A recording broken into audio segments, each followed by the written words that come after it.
Donna says, you hope Donna is going on this mission tonight. Okay.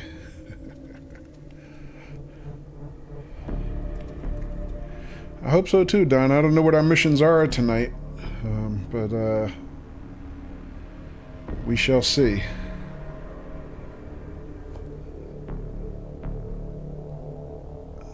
Okay, so everything looks alright.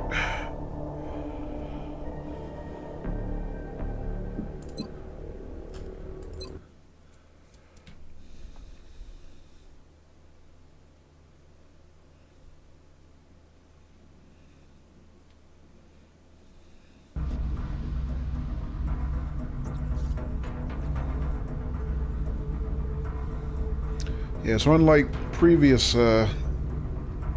weeks, we didn't end on a quote-unquote cliffhanger last week. I didn't already have like a mission queued up ready to roll.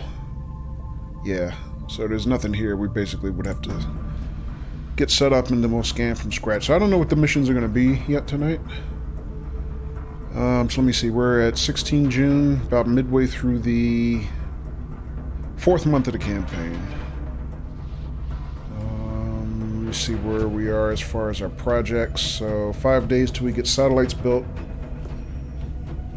We have a foundry project to modify all our grenades to use alien grenades. So that's in process. 7 more days we're getting an improved med kit, which is... I'm hiding them. Grenades here, med kit here. And then 11 days we finally build our satellite nexus, which will allow us to control 4 extra satellites, plus adjacency bonuses. So actually it allows us to control 6, but I think we're only building... I'm not sure how many satellites we're building. I have to check on that. And then in 12 days we're building our first set of Firestorms, our new fighter interceptors. And then another 15 days we'll be into July and we get our end-of-month council report. So let's see, how are we looking in terms of personnel? So, no injuries. Everybody's still nice and healthy after our missions last week. And let's see, if I remember correctly, we got a promotion on King, which is the only thing kind of holding you back right now, Donna. King being our lead assault, which is the class that you have. And since he got promoted out to Colonel, he is probably going to be sitting out some of the, let's just say the more routine missions. And I should make more room for the other assaults, which is basically you and Hypo, to come out on other missions. Hypo's still have you in rank right now. He's lieutenant. But you are at corporal. And, yeah, so you have run and gun, you have tactical sense, which is a bonus on defense. And, you know, our goal is to still continue to get you guys leveling up. And, let's see, so out of the people with non-max rank promotions, we basically only have 4 max rank soldiers. So Blast, Pop, Daffy's, Zhang, and King. But everybody else is still, you know, still room for growth. We're still trying to get you guys all promoted and keep leveling up. Alright, so that includes our lead support, Major Makuba, who basically Raven signed on from Zero Gravity Theater. Raven assumed this character, so he's joining. And we're still looking for somebody to take over. You know, Lopez, she's available for somebody to sign on as. And we had Husky Ninja signed on as our second sniper, so he's going to be getting out more and more.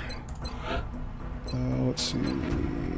He's got disabling shot, opportunist, damn good ground. He's got some good skills. So right now he's got 8 kills and 6 missions, which is not bad. For a sniper, though, you like to see that kill rate up a little bit, so we have to basically just give Husky more opportunities and keep leveling up his character. Alright, so here's Hypo doing pretty good. 8 missions, 12 kills.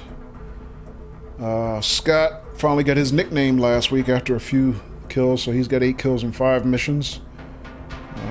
He's doing pretty good. And here's Donna. So Donna, you got 3 missions with 4 kills. And I remember you got a couple kills last week on our UFO raids, so doing pretty good there. And then we got a Skillet Fan's character here. He's only been out on 1 mission. And he's our heavy, but we're so deep in heavy class soldiers right now. It's kind of hard. It's been hard for Skilly to kind of get out on missions. But I think 2 of our top ranked soldiers are both heavies. That would be Zang and Blast Pop. So should be some room for us to start rolling Skilly in more if we can. And the other new soldier that recruited to our squad last week was Blackheart, who took over basically this rookie, and he has no mission, so we kind of got to get him out. And then I think that leaves us 2 more rookies on the roster that haven't been out at all. That we kind of got to get out and find out what they can do, and also find out what class that they can become, and how they can contribute to the squad. So 14 total soldiers right now on the roster, no injuries at this particular point in time. Which is really good. Really good to keep people out of the hospital. So we did a pretty good job of that last week. And we hope that'll continue. Okay, so one thing we're not doing so good on is cash. We're only got about 46 credits right now in petty cash. But that's only because we got a lot of projects going. We're spending a lot of money getting stuff built, firestorms, and I think we had just built a new power plant last week. Plus we tunneled down to a new level at the very bottom of the base where we're going to add another power plant, hopefully very early in next month. Yeah, right now we're at 61 to 65 power units used. So we're going to have to build another power plant very early next month right here next to our thermal generator. So what we're looking to do is build what we call an Allurium generator, which is basically our next level power plant tech. And that should give us possibly enough power to last the rest of the campaign. Right now we just don't have the money to do it, and we won't have the time to get it built before the end of the month, but that's one of our next highest priorities. Alright. And let's see, is there anything else we should be looking at before we kind of roll on, scanning the globe and seeing what else there is that needs our attention? Let's take a look at the situation room. Panic levels are not too bad. We had a little bit of a panic increase in Africa and Asia last week because when we got our basically when we got our abduction mission alerts, we can only respond to 1 of the 3 countries, and I think we responded in South America. I believe we went to, was it South America? Yeah, I think we went to a mission in Argentina last week. So as a result, Asia and Africa that we did not respond to kind of creeped up a little bit. But we got some satellites in the pipeline that we should be able to help manage their panic if necessary by the end of the month. Which reminds me, how many satellites are we building? This says we have, if I'm reading this right, this number in parentheses, I think this is telling us we're building 4 satellites. I don't remember putting 4 satellites in the construction queue, but I mean, that's what this appears to say. So 4 satellites by next month would really come in handy. It'd give us a lot of income in the following months and give us a lot of options for managing panic. But we did start building our first firestorms, which is our next generation interceptor fighter. Let's take a look at the hangar. So yeah, we can see those 2 are under construction here. They'll be ready in about 12 days. Actually, one thing we probably should think about before we proceed with the calendar is what kind of weapons we're going to put on these firestorms when we get them online. So basically all our frontline fighters have been using laser cannons. And I'm thinking I should probably equip... I should probably build 2 more laser cannons for these when they do come online before I deploy them to other countries. So I'll be ready to go. Let me see if we have enough money and material to actually do that.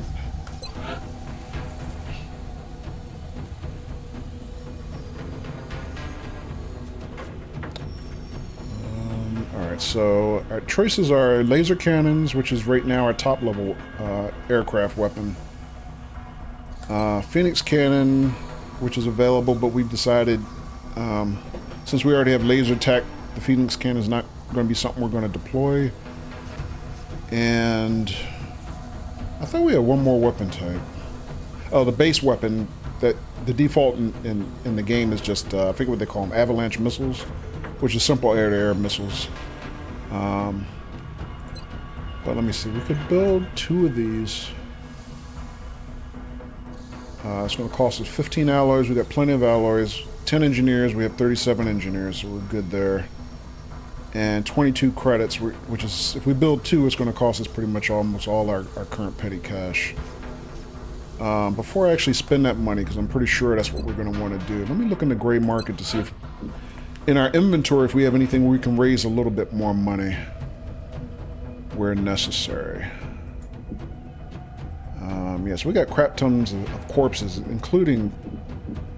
Look how many floater corpses we have. We got 31 floater corpses. Man, we've been cleaning their clocks. A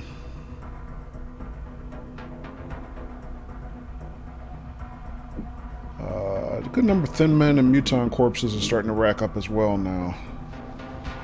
I've been kind of reluctant to sell corpses only because I know there's opportunities where some of the other XCOM member countries will come to you and they want to buy some of your corpses and some of your other materials also for research purposes. Hey, Daffies! Welcome, Daffies. How you doing? But, I mean, we have such an excess of floater corpses. You know, I'm going to sell some of these just to raise the cash, just for our to build our new lasers for the firestorms. Only because... I wonder if it was all worth it. For the aliens, I mean. Only because, I don't know, I just got this thing. I don't like to run my cash completely dry. So, let's go and build a couple of those. So, I believe those are instant delivery. Yeah, so we'll have 2 Phoenix cannons, 2 laser cannons in reserve as soon as our Firestorm interceptors come online. And we can get those equipped, I think, in about 24 hours. Yeah, I'm doing okay, Daffys. How'd the rest of your stream go last night?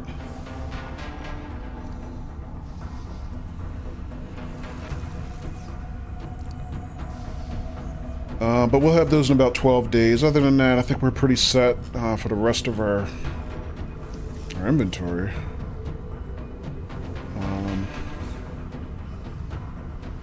So right now it looks like we have coverage with satellites and interceptors over every continent except South America. But we don't have any satellites in South America next. It was alright? Okay, cool.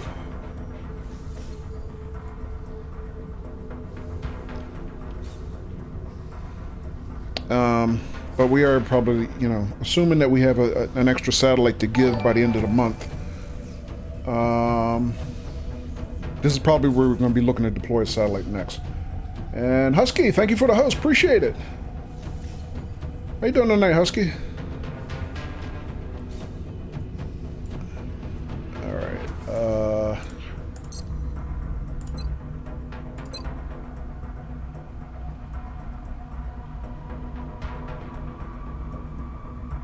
Alright, 7 of 8 in orbit. So we have capacity for 1 more satellite to build. When our Nexus comes online, we'll have capacity then for an additional 4 plus adjacency bonuses, I believe 6. Husky says doing good but a little sleepy. Oh, okay, Husky. Welcome. Good to see you as always. But what we might want to do is, when our Nexus comes online, we might actually want to take down our 1 standard satellite nexus and replace it with, or rather take down one of our satellite uplinks and replace us with another nexus, probably early next month. Hey, Sanwaro! Sanwaro says, are we efficiently controlling the influx of extraterrestrials? I believe we are, Sanwaro.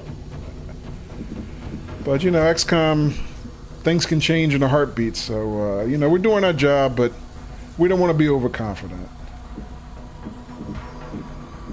How you doing tonight, Sanwaro?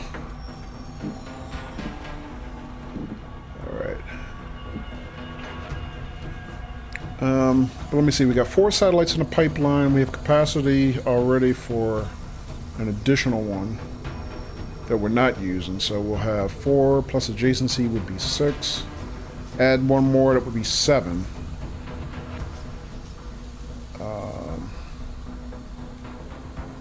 Yeah, we might be able to do that. Maybe actually deconstruct one of these and reconstruct it next month as a nexus without losing any capacity. Husky says, Sanwaro, less big words. We shoot aliens dead. Yeah. Alright, so, alright, I don't think there's anything else to really do right now. I mean, we're looking pretty good as far as our soldier health. Nobody in the hospital. Everybody's ready to rock and roll, so,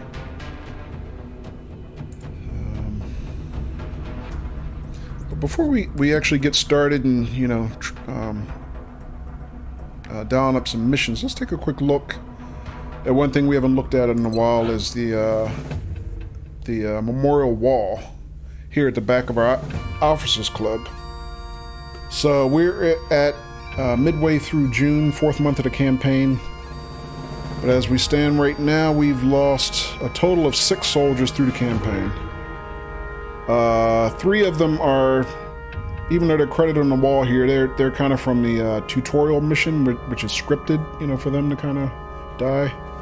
But they're still listed here. That was Operation Devil's Moon. But the ones that have kind of been lost under our command, so to speak, has been 2 rookies. Bridget Murphy, we lost her in April. Eliana Levi, who she died in her 2nd mission out. Bridget Murphy, because I did something really, really stupid, died on her very first mission out. And last but not least, save the best for last, right, Daffies? Captain Donna Martinez, who was the first soldier for our own Donna 577, who valiantly gave her life for her squad mates on the Gangplank battleship mission. And quite in an unfair fashion, in fact. She got one shot by a cyber disc and didn't really have much of a chance to, you know, defend herself, and neither did anybody else in the squad, and that was also in April. So we've gone, you know, a good number of weeks now without a casualty, and hopefully this wall stays that way. But since we hadn't had a casualty in a while, I wanted to pay some respects to our dearly departed. All right. All right, so let's spin the globe and see what there is to see. All right, so looks like we got 4 calendar days in, and now we have alien abductions reported. Commander, we have multiple reports of new abductions in progress. The locations are marked on the hologlobe. Okay, so we have looks like 3 choices as usual. Our first choice is in Egypt, a very difficult mission. The reward for that is a heavy captain, which we're kind of rolling in heavies right now. I think we're at least 4 deep. We can always use more bodies, of course, but heavy is not a critical personnel priority for us right now. Second choice is in UK, a difficult mission where the reward is 4 engineers. We can always use engineers. And the third choice is in Australia, a very difficult mission where the reward is 4 scientists. So no cash rewards for any of these. Basically, scientists, engineers, or a soldier. So these particular rewards are not probably going to drive our decision. I think we're better off kind of going where we kind of need to manage panic the most. So that would indicate for us either Africa or Asia. Australia being part of the Asia map region. Obviously, Australia is not in Asia, but so I would say it would be either one of these. Both are very difficult missions, so same degree of difficulty for both.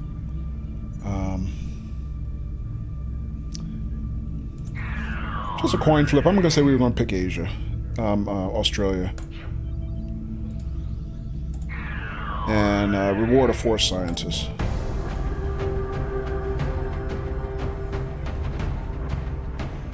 Okay, so very difficult mission means we probably don't want to bring a lot of the juniors, definitely some of them, but I think we're going to want a good mix of juniors and vets.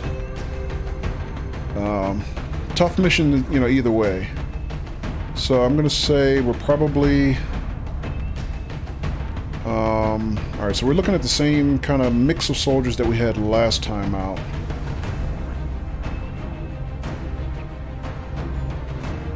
Had a lot of fun running 3 assaults last week, but I don't think we're going to run 3 assaults this week. Probably a little bit more balanced.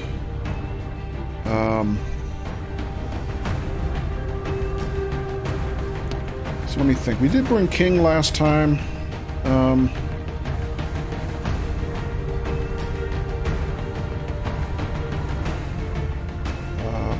King did finally meet max rank.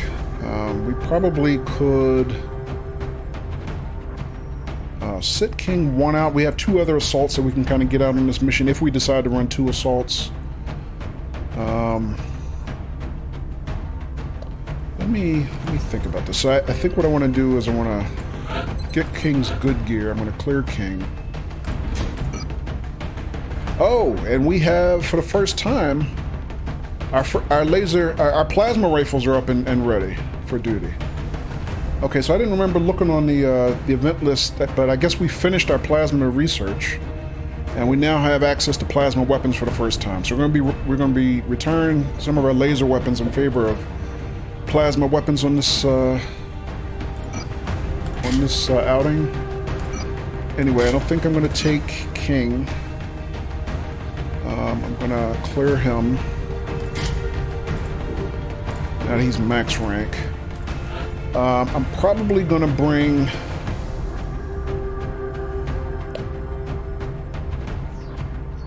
I'm probably going to choose to bring Daffy's instead.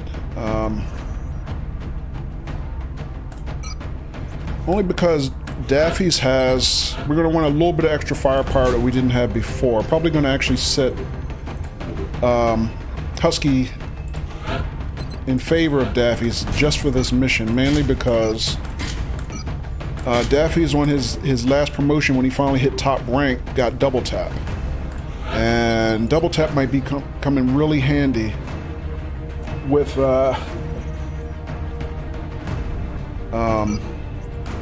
you know, a very difficult mission rating for this particular outing.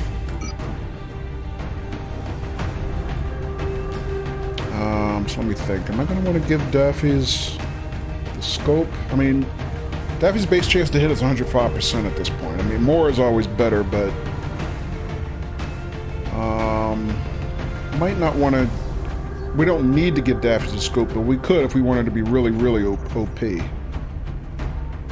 Donna says, why is Daffy's crying? Am I dead again? No, Donna, just... We went over the memorial wall a couple minutes ago, and he just saw your name on the list at the top of the casualty list, so... Yeah, we're just paying our respects, since it's been a while since we had casualties, so I figured it'd be a good time to kind of check in and remember those who are no longer with us, including down at 1.0. Alright, so I think we're probably going to take 2 heavies on this mission. A very difficult mission. We're going to want as much heavy firepower as we can, so we could roll up either one of our existing colonels, either Blast Pop or Zhang. I think Zhang came out on the last mission since Blast Pop had quote-unquote retired, or you at least got a little bit of a vacation.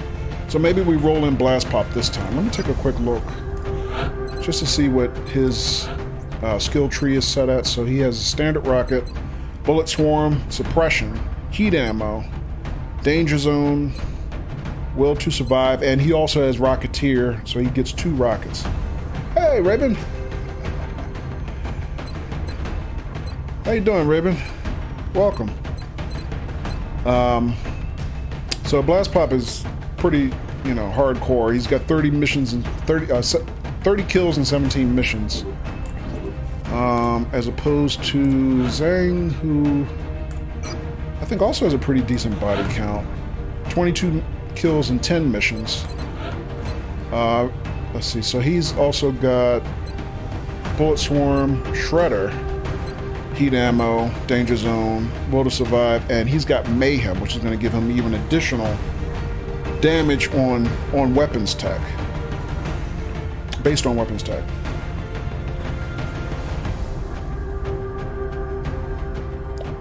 So either one of these could kind of come on, to kind of give some leadership. I think I feel safe bringing 2 colonels in this mission, being a very difficult rated mission.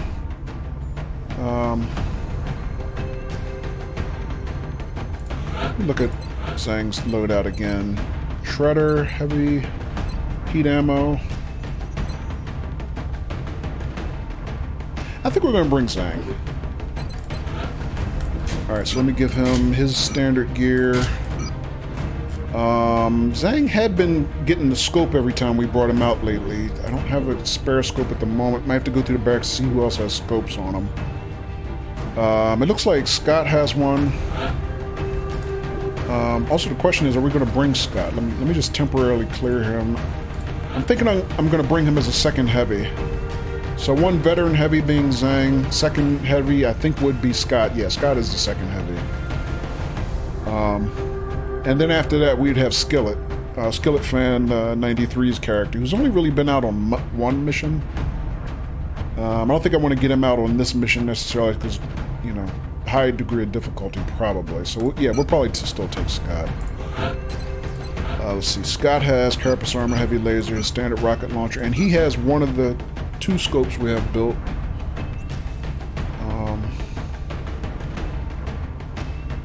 I could switch him and give him one of the grenades. Give him some extra firepower. Let me see. So Scott has, if he's standard grenade, gives you up to 3 damage. Or if I have him carry the alien grenade, that would give him up to 5 damage.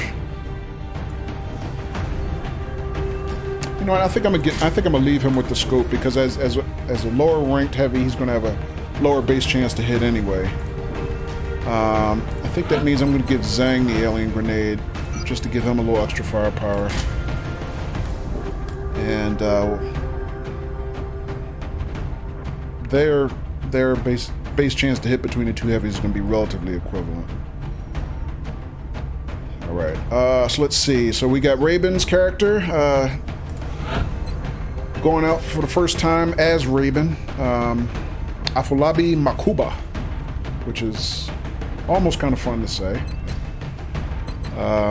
So he's definitely coming as our top heavy. Yep, still alive, Raven. I said top heavy, top support rather. So he gets carapace armor, laser rifle, laser pistol. He gets his standard med kit, which he gets 3 applications of, and also frag grenade. We have him equipped with, or we can give him something else. We could have him carry a, oops, wrong one. Nanofiber vest for a little extra toughness, or frag grenade for some extra offense.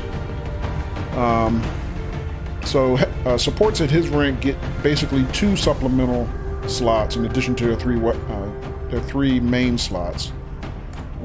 So I think we'll leave him with a grenade. Never know what he can use. Hey, Opposed Planet. How do? Doing okay. So far, so good. OP. But the night is young. We're just about to launch on our first mission, so we'll see. Let's see. So, in addition, we've got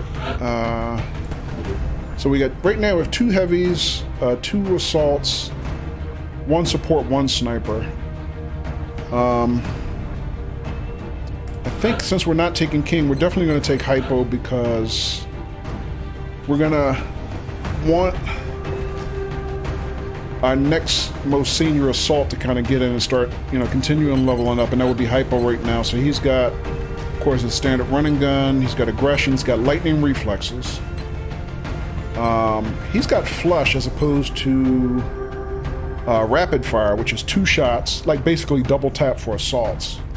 But flush is a nice tactical skill of its own. We haven't really had a chance to even use it in combat yet. Hey, Saya! Welcome, Saya. How you doing? OP said Hypo is going to give you horrible RNG. No, Hypo's been doing pretty good so far. As you can see right here, he's had 8 missions and 12 kills in 8 missions. He's at Lieutenant grade right now, so he still has about 3 more ranks to level up before he hits max rank. But no, Hypo's been doing pretty good. So we're going to take Hypo. Question is whether or not we're going to take Donna as a second assault or if we're going to take another class. I think the only other class I probably would take would be 2 supports. Let's take a look at Donna's build right quick. So she's Corporal right now, Donna 2.0 that is. So she's got run and gun and tactical sense. She still doesn't have her lightning reflexes yet, which to me, you're not really, you know, a fully qualified assault until you have lightning reflexes. I mean, that's a skill I always build all my assaults with. So that leaves her at a slight disadvantage compared to the other assaults. As opposed to, what's the other skill on the tree at that level? So lightning reflexes versus close and personal, which is pretty good. But in the vanilla game, I think, you know, lightning reflexes are indispensable for your assault. You kind of got to have it. So I don't think we're going to take Donna on this particular mission. Sorry, Donna, if you're disappointed. But, you know, we want to make sure that you continue to level up, which means first and foremost staying alive. So we're going to take Donna's best gear. For now, get her out on another mission soon. Saya says doing pretty good. How was everyone today? Yeah, doing okay, Saya. And I think instead we're going to probably look to take 2 supports. So our next most senior support is going to be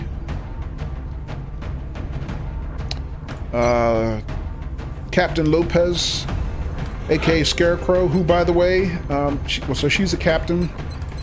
And by the way, this is one of the RNG generated characters, so if anybody out there is interested in still joining the squad, Captain Lopez is here for adoption. Plus, I'm not a real fan of her game generated nickname anyway, Scarecrow.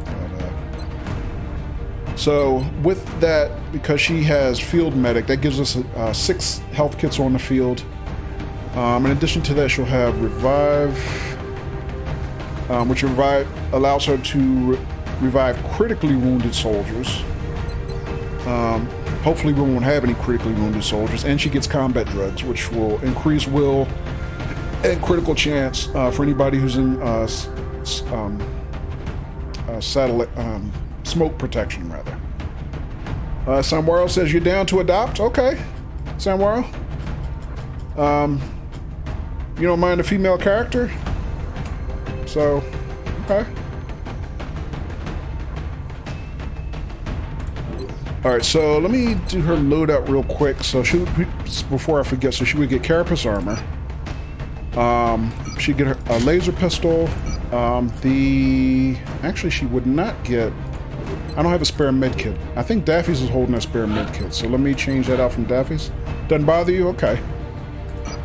Yeah, just like Daffy's, our mod. Yes, Husky, you're definitely still alive. You were alive at the last mission we ran, which was last week. So we haven't launched our first mission yet tonight. This will be our first mission. So you're still alive. Alright, so I'm going to get the med kit back from Daffy's. I guess we'll give Daffy's a scope anyway. So Daffy's will now have 15% chance to hit plus double tap. Good lord. But I think we're at that stage in the game where things are going to scale in terms of degree of difficulty upwards. So we're probably going to be glad to death because it's pretty OP at this point. So we're going to give Lopez the med kit. So with her 3 uses plus Raven's 3 uses, that'll give us 6 med kits on the battlefield, which is always a good idea for a very difficult mission. I mean, we've been pretty good the last couple of weeks about not getting our soldiers injured at all again. But, you know, XCOM is tough. Things can change in a heartbeat in that regard. So let's go into customize. So Senwara, what we typically have been doing is basically just giving people, you know, their Twitch nickname here. So do you literally just want it as the same, Sanwaro? Or do you want any variation on that as your nickname? And in addition to that, that's fine, okay. In addition to that, I mean, I can customize first and or last name if you want. Like for example, Blast Pop, our lead heavy, we added his Twitch handle as his nickname, but then he wanted the first name changed to Marco, so we changed it to Marco. Hypo, for example, changed his nickname, both his first and last name. That's fine, okay.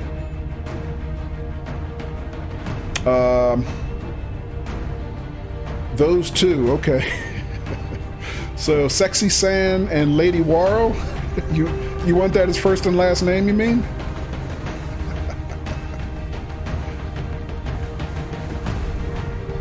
But yes, Hypo, for example, he had his first and last name changed to Caden O'Hyrule, which he was telling me, I think he started playing a game recently, Cadence of Hyrule, which is what, a game in the Zelda universe, I believe. So because this guy was from Ireland, he thought that was kind of a clever rename for him. All right, absolutely, he says. Okay. Oops, wrong one. Customize.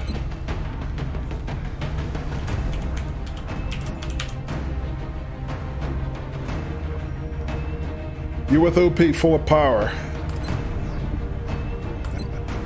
All right, so goodbye, Maria Lopez.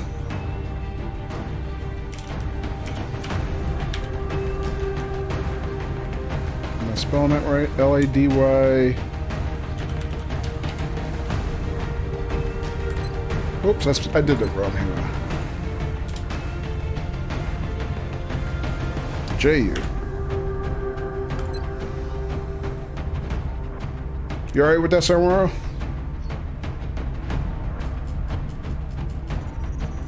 So she is de España.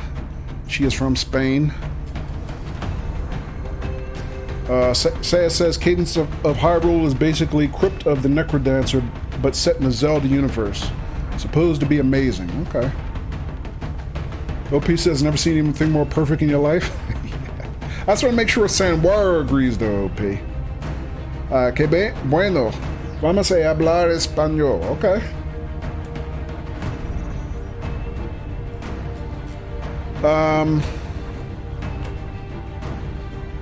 Let's see. So, all good. Okay. Yeah, since I'm playing vanilla XCOM, I don't think I can actually change. I was just thinking, could I change her language to Spanish? But I think I can only do that with enemy within. I don't think you can do that in basic enemy unknown.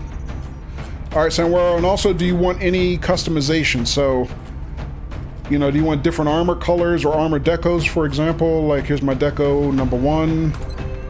Number 2 or number 3, if you prefer any of those looks more. Or if you want a different base color, like I usually color my soldiers by class, but you know, I'm willing to give anybody any color they want for their own armor. So it's up to you.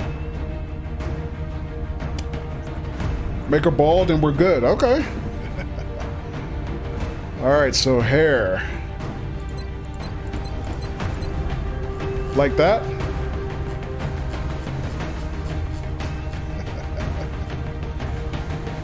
So no hats or helmets or anything? Oops, I did that wrong. Perfect, okay.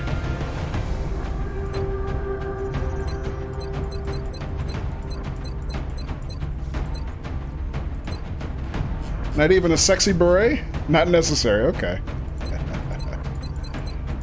Alright, so give her the baldy, give her the chromodome. Alright, welcome to the squad, Captain Sanwaro. Captain Lady Waro.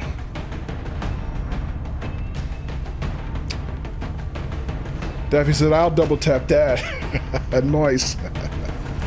Alright, okay, one other thing I said I was going to do a while ago for a couple missions now is Scott's character, Sergeant Cook here.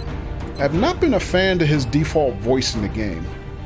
Because if anybody's ever seen our friend G. Cook Scotland 1 stream, Scott has a very rich, melodious voice. And then this guy's voice, when he was in the field, just I was like, nah, we got to change it. Affirmative. Yes, Commander. Yeah, so he's number 8. I mean, Solid copy, Commander. Affirmative. he just sounds like a teenager to me. I was like, that's not Scott. We got to find him a better voice. Let me just do that real quick. Good to go. Orders confirmed. Moving out. I'm 2's on it, not bad. Commander. Yes, Commander. Roger that. 2, Yes, Commander. 2's okay. Solid copy. 5's okay for him. Good to go. Yes, Commander. Good to go. Yes, Commander. Solid copy. That's affirmative. I think we'll just go with 2 for now. If Scott shows up tonight after missions, maybe we'll have him pick his own. But yeah, he picked a custom armor color last week. He wanted to match his Scottish flag because he is a native of Scotland. All right, so let's see. Any other changes we want to make before we hit the road? So 2 supports, 2 heavies, 1 sniper, 1 assault for the night is hypo. Oh, I know what else I want to do. What am I thinking? So we just got access to plasma tech. So we need to finally load out our new rifles. So Raven gets the first of the brand new plasma rifles. So let's do a quick comparison. So medium range rating, base damage of 5, critical chance percentage of 10, up to critical damage at 7. So 5 to 7 damage, 10% critical chance. As opposed to the new light plasma rifles, which is, okay, similar ratings, 5 to 7 damage, 10% critical chance, but they all carry a 10% aim bonus. So that's one reason, like, some of the early aliens that we face who carry these are so nasty, because they have a built-in aim bonus by using these. But similar ratings in terms of overall damage, and there is going to be a heavier plasma rifle we're going to get access to now that we've unlocked plasma research to start with, but we're going to outfit these now. We have 4 of them already in the arsenal because we were able to capture them intact from aliens that we took prisoner. Also, let me see. Alright, so our heavies don't carry that type of weapon. Daffy's has a standard laser sniper rifle. Let me figure if we want to have Hypo carry a light plasma rifle also. Get an additional 10% chance to hit. Or do we want to have him kind of get up close and personal as we usually do with the scatter laser, which is a shotgun class weapon. So that's 6 to 9 with a 20 damage with a 20% critical chance to hit. It's still rated at medium range. Even though I think it's still considered a close range weapon in terms of common sense usage. I think we're going to give Hypo still the scatter laser, and I mean he'll still deal more damage than he will even with the plasma rifles, even at this stage.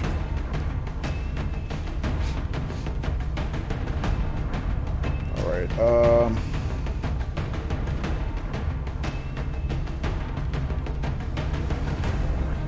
Let me just think of one. Let me take one more look at Hypo. trying to think, do I want to have him carry a frag grenade or do I want to give him something else? I mean, I could have... I usually have my assault carry the arc thrower. I don't know that we're hurting to capture anything else at this point. We took the sectoid commander on the UFO raid last week, so I don't think we have anybody on our hit list, so to speak, for captures. I can give him some extra protection since he's up front. We haven't used the nanofiber vest kind of the whole campaign. You know, I think I'm gonna do that. I'm gonna give him a nanofiber vest just because we've never used it before. Give him a little bit of extra armor, a little bit extra protection. Since he's going to be using the shotgun, he's going to be up close, or has the potential of being up close with a lot of people. All right, so I think that's it. All right, let's roll with that.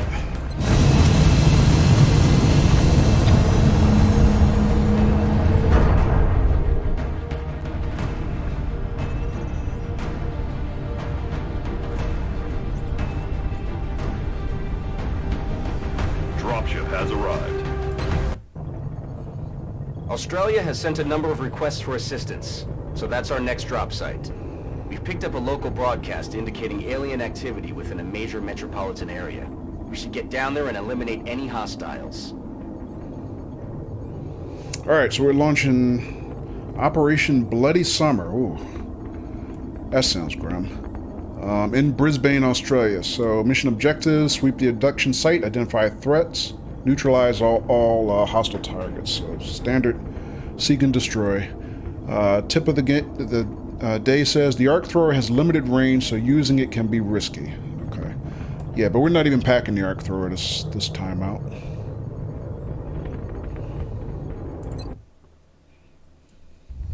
For the first time in a long time, actually.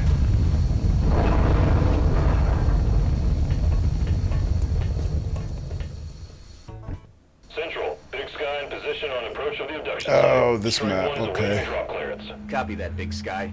Strike 1 is cleared to engage hostile targets. Watch your backs out there, people.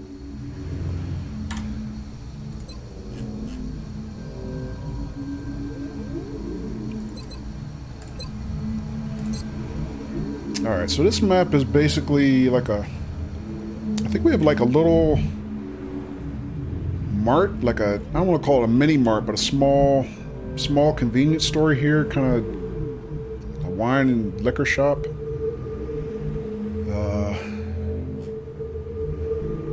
Alright, so let's see where everybody is right now. So here's Daffy's. And we got Raven here. Zhang here, Sanwaro here, right behind Zhang, Scott here, and Hypo here. So let's see, if Hypo, I'm kind of annoyed that Hypo deployed in the back here, because his first move means I don't have easy access for cover for him on the first move, unless I run and gun him. Alright, let's see, where can we put folks to start?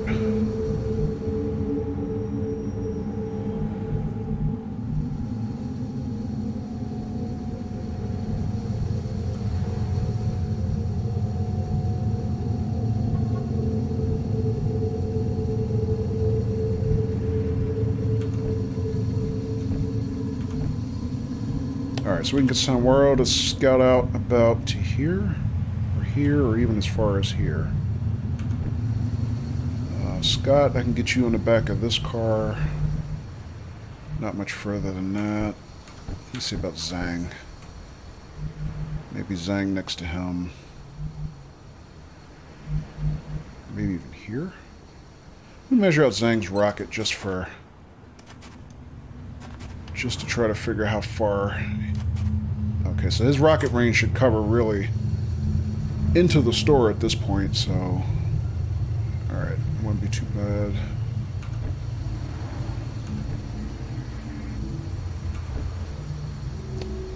Hypo is the one that's kind of not in the best, doesn't have access to the best cover. Let me see. Hypo has lightning reflexes and flush. He does not have close combat specialist, which, okay.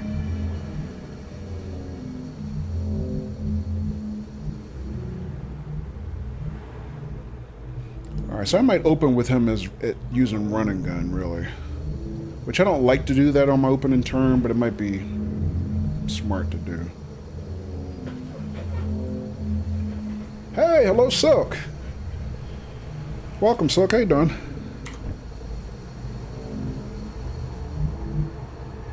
Alright, so I think I'm likely to set Daffy's up about kind of here, maybe?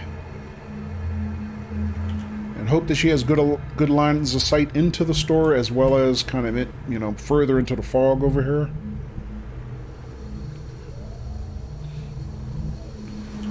Let me see, does Daffy have access to any other cover back here? We got a bus stop here, but that bus stop doesn't have lines of sight back outside. Okay. Let's see, lamppost here is not cover. Yeah, that's probably about the best we could do for setting up Daffy's. Or could I bring her out over here, maybe? Kind of set her in the far corner. Alright, so before I move Daffy's, let me get people forward. So let me move Scott up to here. Alright, no contacts. He's got eyes into the front part of the store here. Set him in Overwatch since we have no targets. Actually, before I do that, let me measure his rocket from here. Alright. So Overwatch, Scott. Eyes peeled, Commander. Ah, that voice sounds so much better.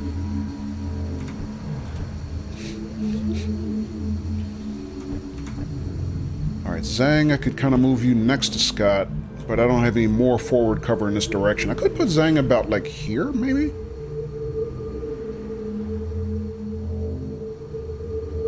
Let me set Zhang here. Kind of spread my heavies a little bit. Alright, nothing there for him. Overwatch him. I'll be watching.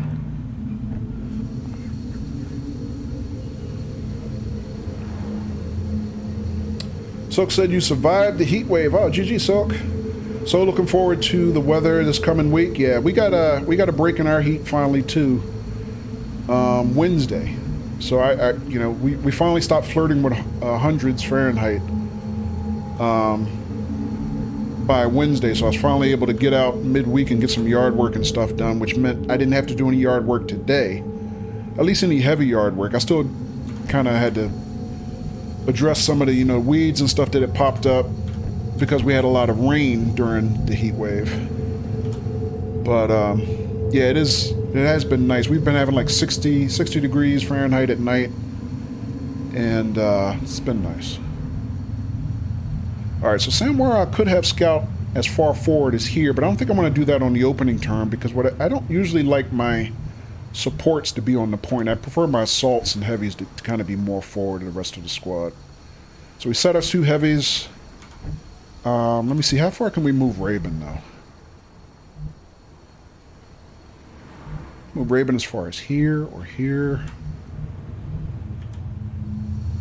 Since we know there's nothing in the back of the store here, let me move Raven to about here.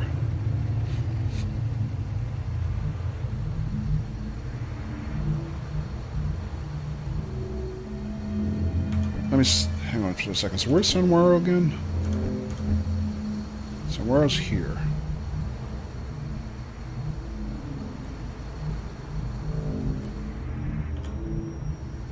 Let's move Sunwaro out about here. Overwatch her. And where's Raven again? Oh, I think I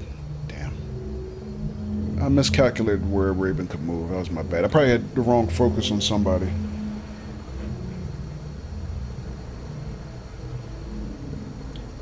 Hang on. So maybe for right now, I'm just going to set Raven about here. I don't want to move him too far forward on this turn. Roger. I've got my eyes on. I'm going to move Daffy's to this spot here that I was looking at earlier. Put her in pistol Overwatch. Eyes peeled, Commander. And now Hypo.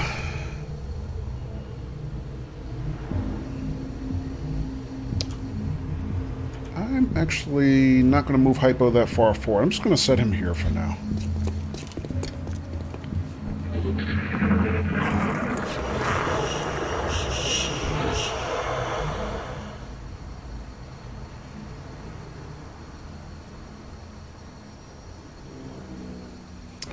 Alright, so we can put Daffy's back on Sniper Overwatch. Since we have no immediate targets, I'm going to do that immediately. Roger that.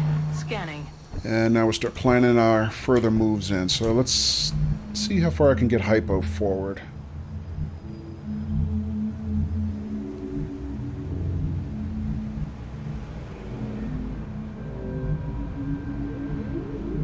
Alright, let's see. Scott. Can't move you much further than that. What about Zhang? Here?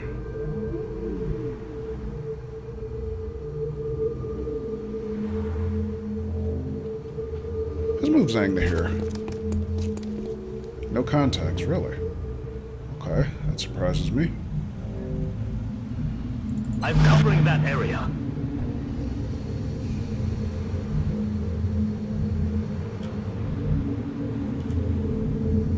Let's move Raven up with Zhang. Overwatch Raven. Overwatch.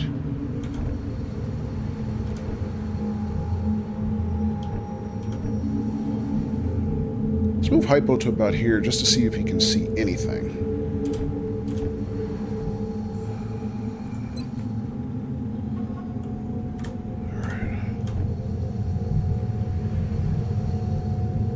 Alright, move up Hypo.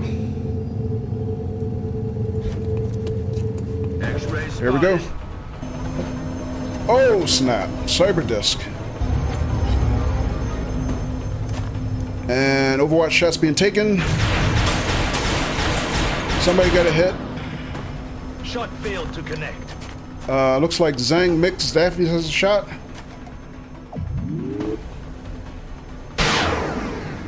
Great shot, Daffy's. Credit for 6. I think Raven got a hit. Sounds like Zhang got the miss.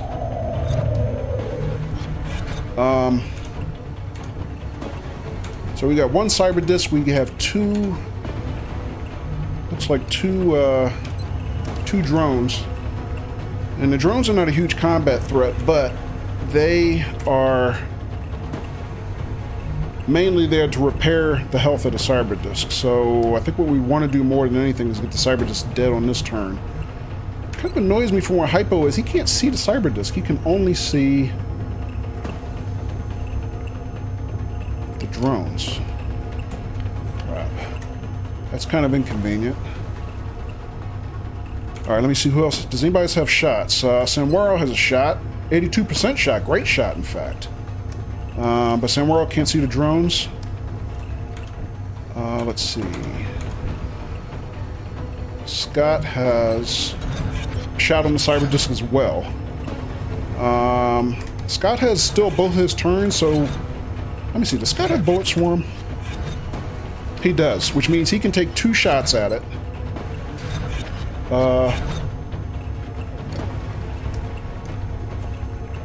Saya says, "Are the discs powerful?" Oh yes, Saya. They are. They are wicked nasty.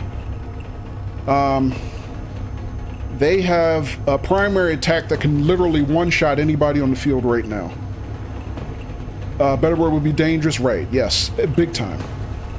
Matter of fact, Donna 577's character, as we call her, Donna 1.0.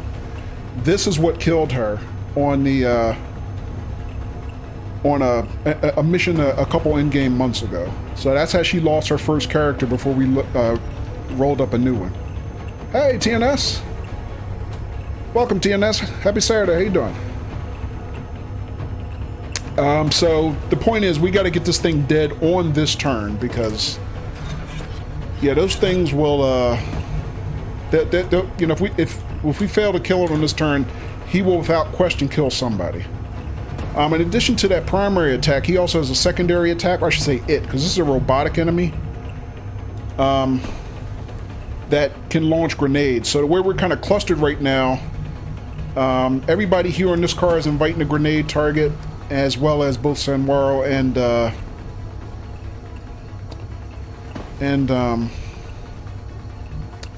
Scott right now. Alright, so let me think about how we want to do this. We got a number of people with shots. I'm not worried about the drones at all. I'd like to get them dead on this turn if we could, but they're not a big combat threat, so I could probably move up Hypo to get the kill, like to this wall. The problem is if something comes around this corner, he could technically be flanked. I could move him inside, kind of to this wall to take a shot here. I can't get him to move too close for a shot, because what will happen is if he does kill the Cyberdisc has a secondary explosion on death that does collateral damage, so he can't be too close for the kill. I'm sorry, I got the wrong focus here. Hypo, how far can you move? I can move you to here or here. But even if I move him inside, he might get flanked by the drones. Alright, I think I'm gonna have, or what else I could do is I could just have Scott take the shot. He's got 2 shots at it.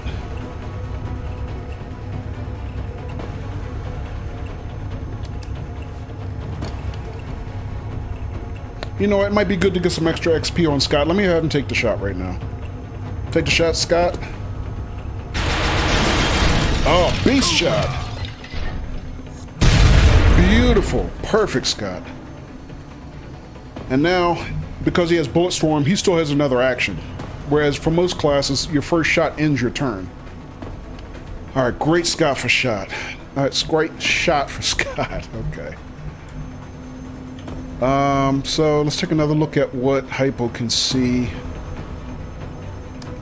He's got a shot on both the drones now that the wall is down, but that means I also have a shot on him, so I kind of need to move him. I don't really like where he is right now.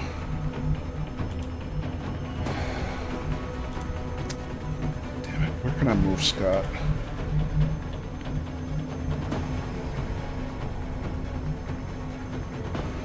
And nobody else has shots on these drones, do they? They do not. Alright, I think the best thing I can do is just move them to the wall to get them lateral cover from them. I'm just a little concerned if something comes around this corner, what might happen.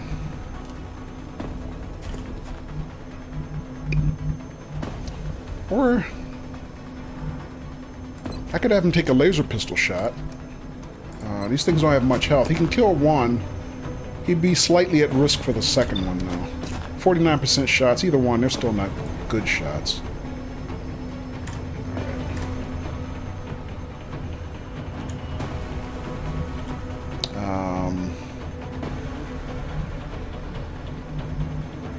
Alright, I think I'm going to take the risk and just move him up here to full cover. Let me give him a shotgun back. Alright.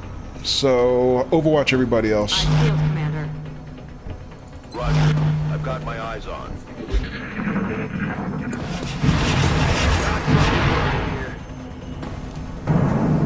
Alright, so we got 3 floaters on the board. That's kind of what I was afraid of, though. Alright, Sanwaro takes a shot and missed the first one. Scott, do you have a shot? Or... Scott got the same one that Sanwaro missed. Good shot, Scott. Alright, so this punk ass is going to get a little pot shot. Oh, no, he didn't. He used a full move, but he couldn't take a shot. Oh, he took a shot at Scott. What a cheap shot.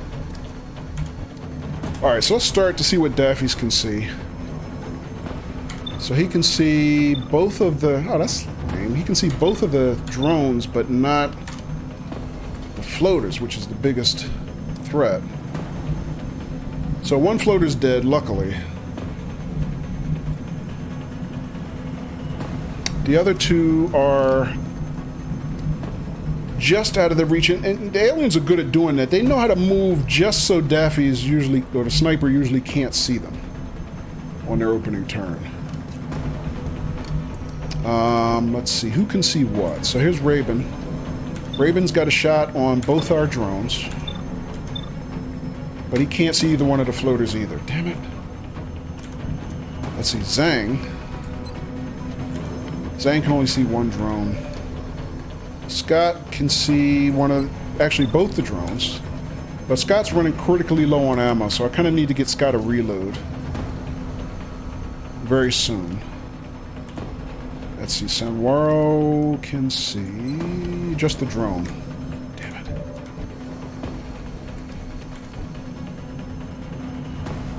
Alright, how many... Scott took a shot, right? How much damage... Oh, he just took 1 hit point.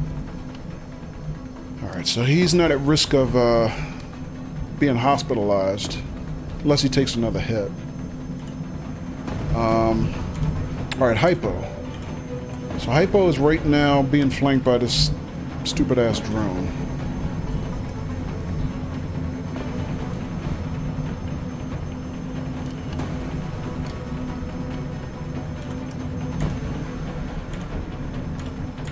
Alright, so let me do this. Let me see if I can get Scott to kill what's left of his ammo, one of these drones.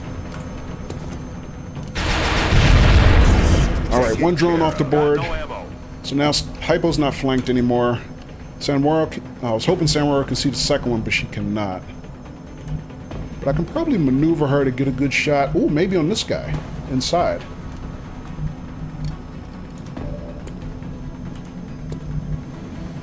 Hypo still has his running gun active.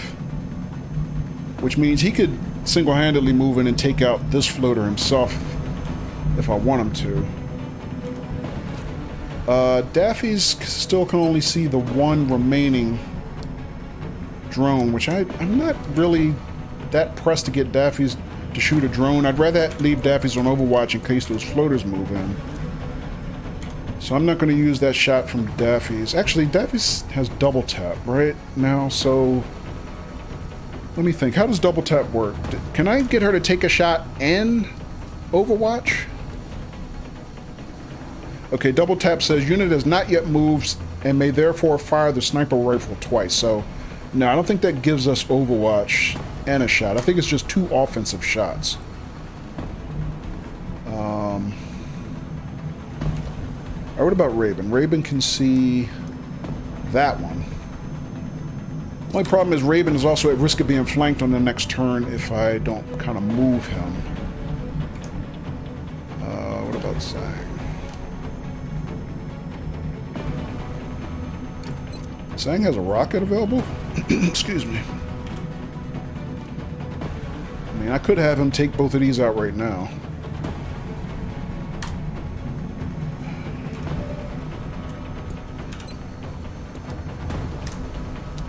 Alright, I can't do anything else with... Or actually, I forgot. Scott also has his rocket shot, but I can't use it on his turn since he already killed somebody. I don't think I can do what Scott at this point is reload.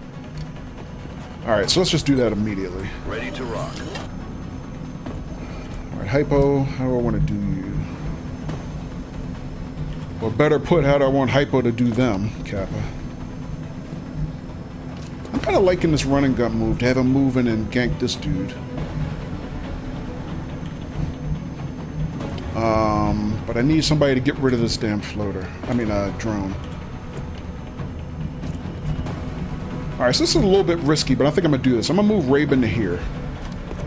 That gives him cover from 2 directions, both forward and to the side, in case this other floater comes to move in. Let's see if he can get rid of this drone for us.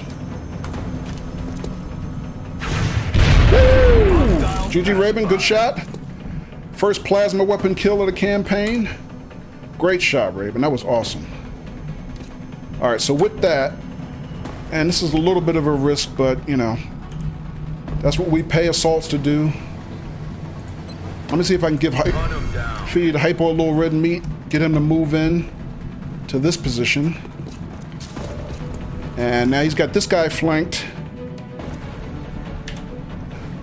And that should be easy kill for Hypo. Take shot, Hypo. Damn it, he missed. Alright. That should have been an easy kill. Alright, that's a little disappointing.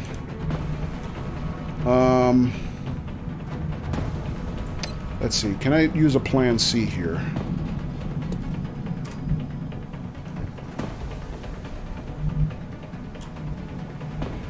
I could have Samuel take the same shot. Let's move Samuel into here.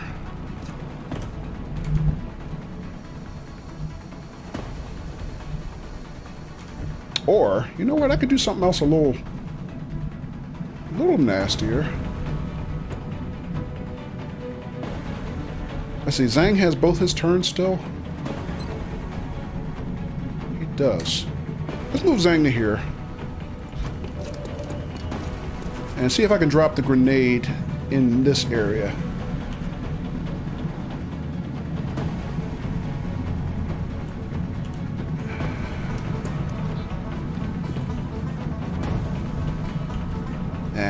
Doesn't quite have the blast radius I was hoping for.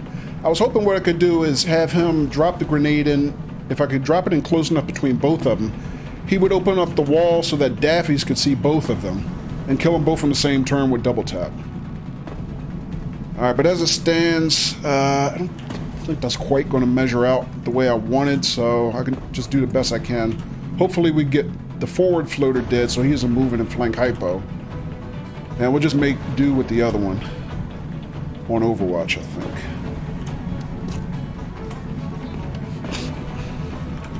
Alright, so let me get that grenade set.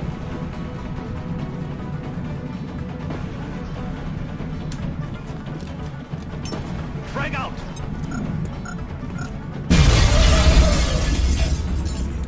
Alright, so we got that one guy off the board. The other one still has a free turn. Does anybody else have shots? Just Samwaro and Daffys. Okay.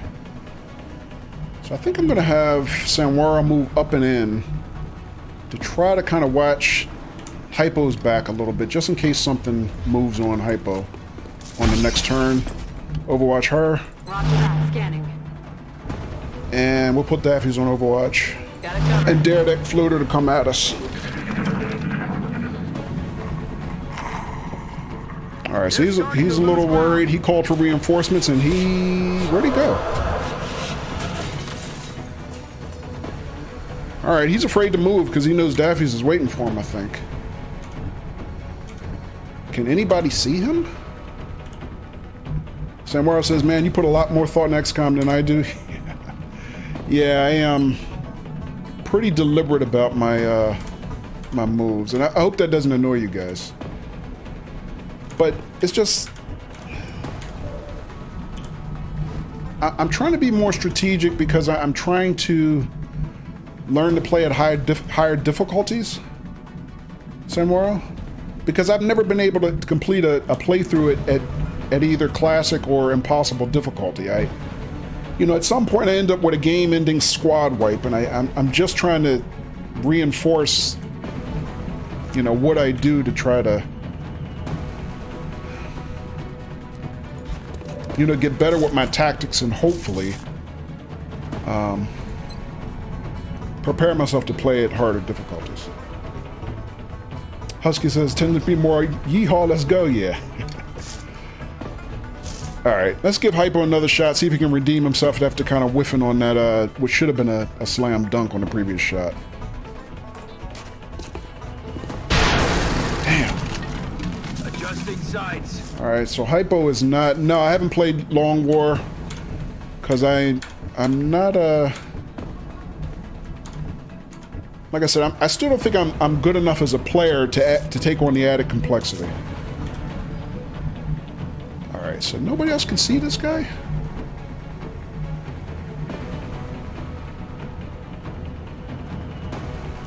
Cannot.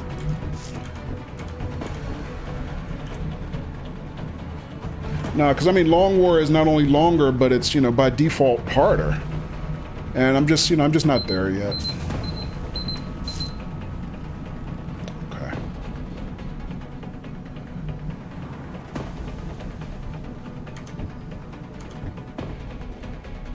Alright, Samwaro, do you have a shot on anything? Let me see if I move Samwaro up. Can she get this shot? Nope, Samwaro's still out of range. Alright, I'm going to hold Samwaro's move for now. Zhang, I could easily probably move you a little further out, but... let's instead move up Let's see if we can move up Raven to get a shot. See if he has eyes on. Here they come. Oh, damn it. Shouldn't have done that. That's a bad spot for Raven. He does have a grenade, though, so...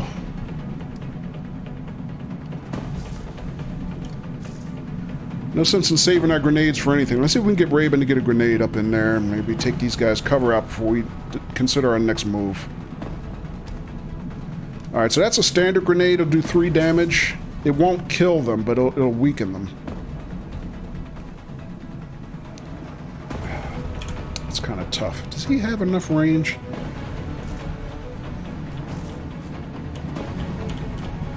Kind of a tough toss. I think he can hit 2, but not 3. Alright, let's take it anyway. Throwing grenade.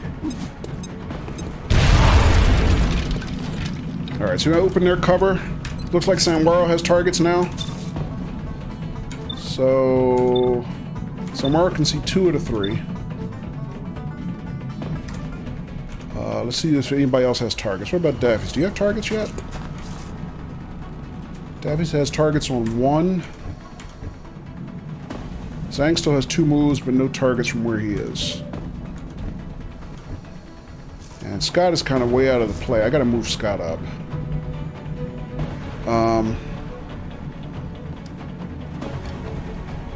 Let's move Scott up to here. I'll leave him on Overwatch for this turn, just in case they... whatever survivors we have decide to move up.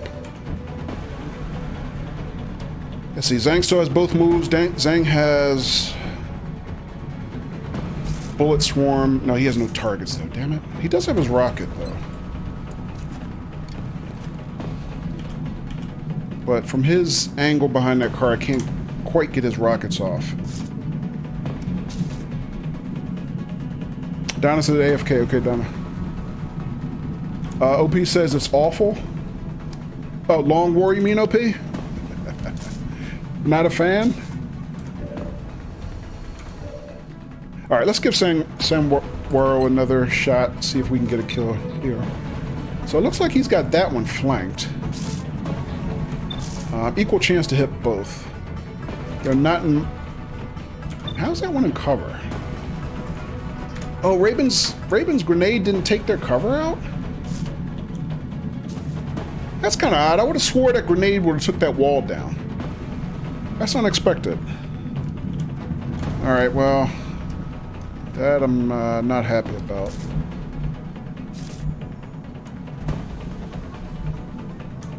Let me move Zhang just a teeny little bit, see if he can get a target. Oh, he's got all the targets now. But he's only got 1 shot.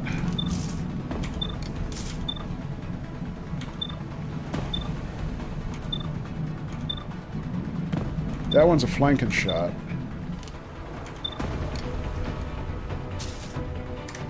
Alright, let's try to get Samwaro killed, though. Let's try that one. Equal chance to hit both. Great shot, Samwaro. Alright.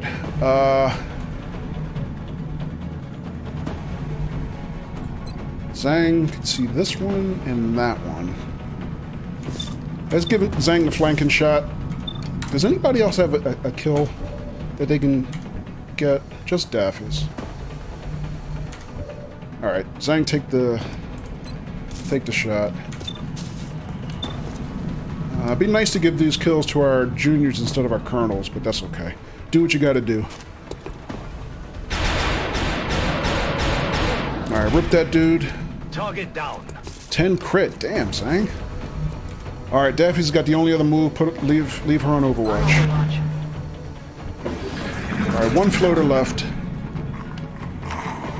He's calling for help again. See what kind of move he makes. Up. Rip that guy, because I know Daffy's doesn't miss. Kill confirmed. Woo! Wasting them. Alright, that was a little tense, but we got it done. OP says... Yeah, meaning you're not a fan of Long War, I guess. Okay. Yeah, it's like I respect Long War. So it's a tremendous achievement. It's just I'm not good enough for it yet. My game is not quite there. And, you know, my gaming time is limited, you know, in general, outside of my streaming time. So I just haven't really had the time to kind of get as good as I want to. And this is my first XCOM playthrough, OP in 3 years. I haven't played it since 2016. But all things considered, we're doing pretty good on this particular playthrough. But you know, the other reason I'm a lot more deliberate in this playthrough in terms of, you know, explaining my strategy is a lot of our community here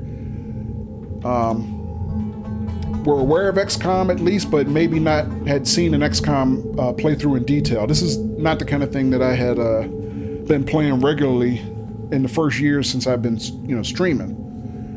By the way, I don't know if you know, my 1 year streaming anniversary was just this past Monday. You know, because I play a lot of simulators, train sims and different things like that. But XCOM has always been one of my all-time favorites, so I did this as just kind of a change of pace. So I hope everybody's still enjoying it. Alright, so I'm going to move Hypo kind of off of this cover position where he is, because actually, after that last round of shots, Hypo isn't in cover right now. So I'm going to move Hypo to about here. And if he doesn't see anything... Oh, too late, he already activated. Oh well, so much for plan A. Daffy said BRB for dinner. Okay, Daffy, enjoy.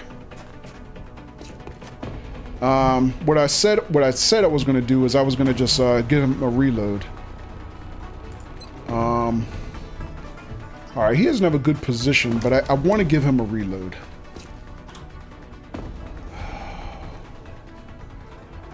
But I also don't want to give him any cheap shots from those damn thin men.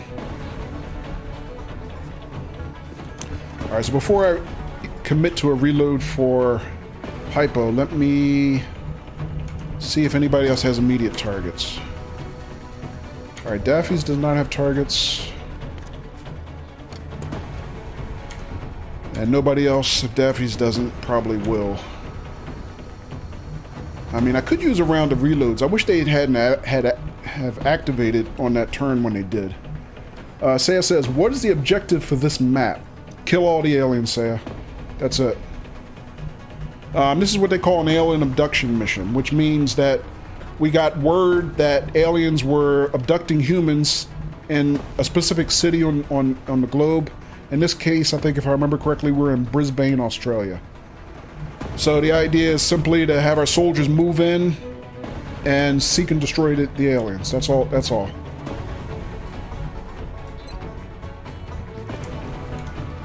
Get them dead.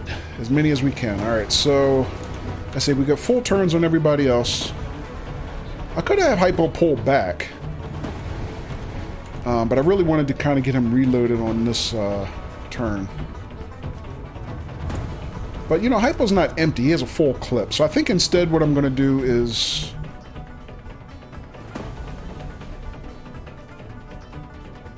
I'm going to have him hunker down. Which gives him a little extra bonus defense, even though he's behind full cover. So they should not be able to move in this far and kind of, you know, be able to gank Hypo. And he should be offensive on the next turn. And I didn't notice if his running gun was on cooldown or not. Alright, let's see what else we can do. Let's take a look at Raven. What can Raven do? Raven's pretty far forward. Doesn't have any targets yet. But I might be able to move him in a position where if I can get him to get eyes on targets, he could probably spot for Daffy's, and maybe Daffy's could wipe him out real quick. The only other problem is these two thin men might be on Overwatch. So I might not want to move him forward because I don't necessarily want him to take a cheap shot. Let's see. What can I do with Zhang? Zhang needs a reload too, jeez.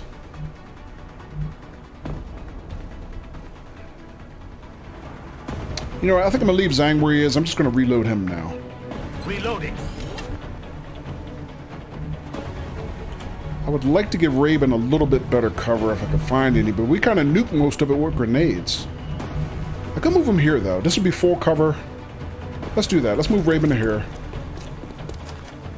He's got a half a clip. I'm going to leave him on Overwatch, though. Sanwaro. Let's move Sanwaro up to about here to continue to watch Hypo's back. Kind of little mini fire team those two have been so far on this mission. I'm going to leave her on Overwatch with a half a clip on her plasma rifle. Scott, I'm going to move you a little bit further forward because I want to... Scott's already got a promotion on this mission, which is indicated by a little plus sign next to his rank insignia. So Scott's having a great mission so far. He's poised to level up as long as we can get him back in one piece.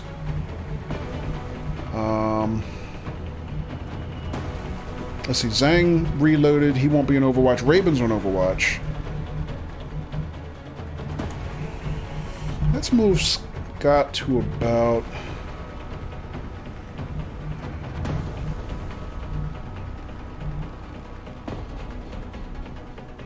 Well, he won't be on Overwatch. Daffy's will be on Overwatch. And Scott.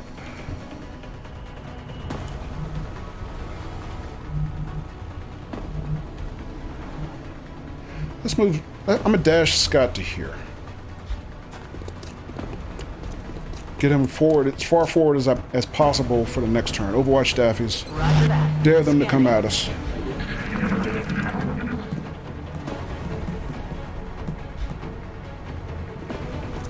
Okay, here's one trying to cross the street. Raven's got the shot. Great shot, Raven. Where's the second one? Here comes the second one. He's got free motion now. He just made a double move. There's Sanwaro. Good shot attempt, Sanwaro, but Sanwaro missed. So he's not going to be offensive because he didn't. He made two moves. So he's kind of a sitting duck, really. I'm not sure how many more aliens. I kind of lost count of our body count right now.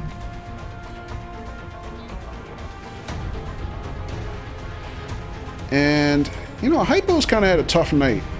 I've moved him into positions for a number of kills. He hasn't gotten one yet. I think I'm going to try to feed this one to Hypo. Davies has a shot. 95% shot. His only defense is low cover. Alright, what else can we do? Scott already has a promotion. I don't need to feed him a kill. I think we've got Sanwaro 2 shots already. 2 kills. But Sanwaro hasn't leveled up yet.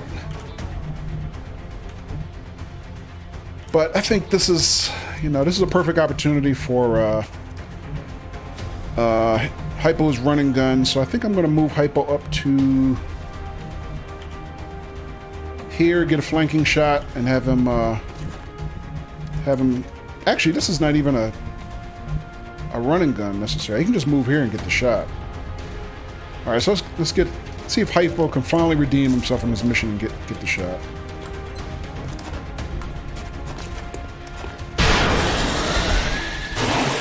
No longer a threat. Finally. Operational objectives completed. Alright, and Hypo takes out the trash for the last kill. GG. Alright, not bad.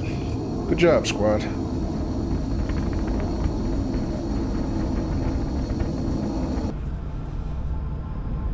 Alright, so that mission was rated very difficult, but I feel like we handled it pretty well.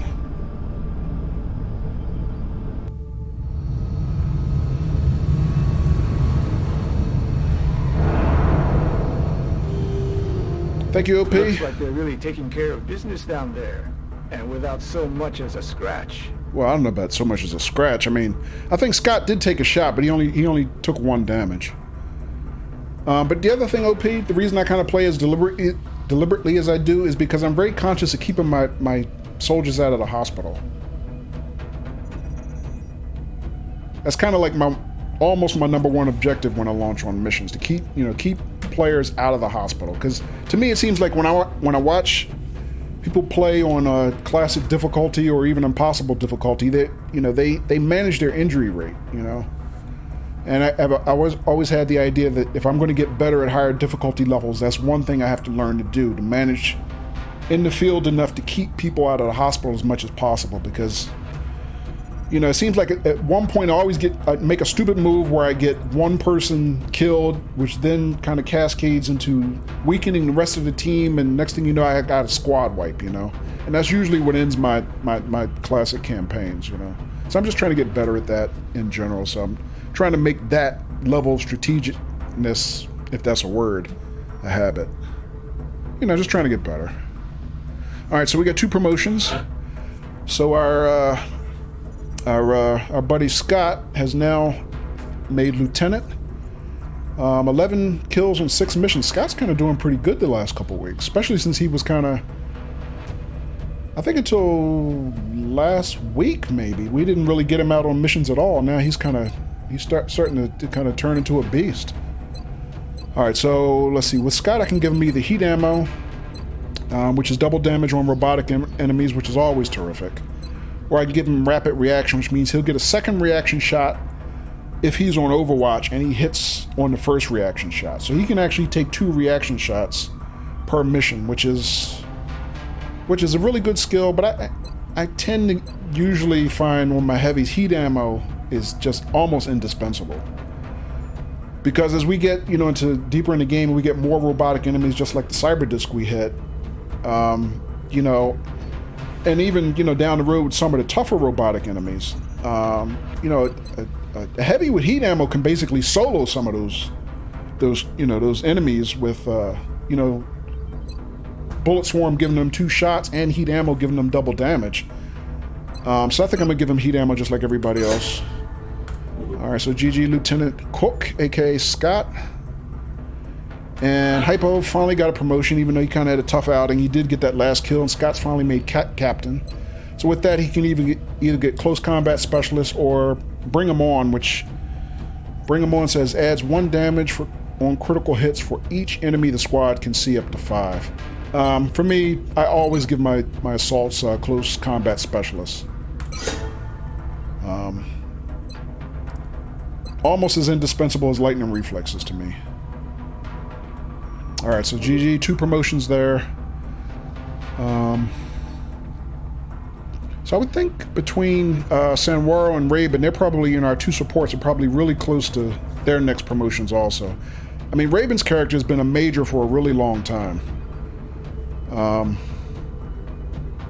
Sanwaro's character actually sat most of our missions last week. I don't think we got Sanwaro out at all much.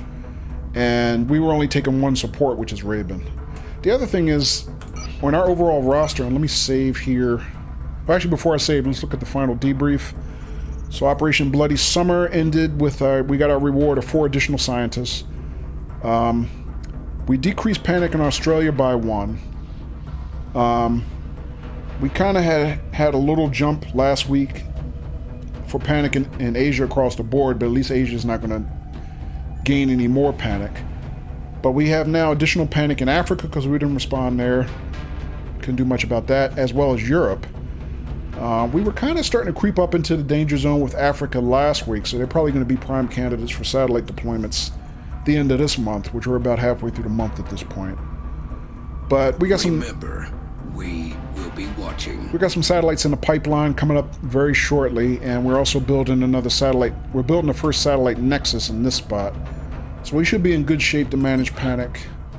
Yeah, so now Africa is kind of into the orange. We've got 2 countries in the orange, and Nigeria is up into the yellow. So they're kind of freaking out in Africa here, but, we got their back. We'll be okay. Alright, so let me save here.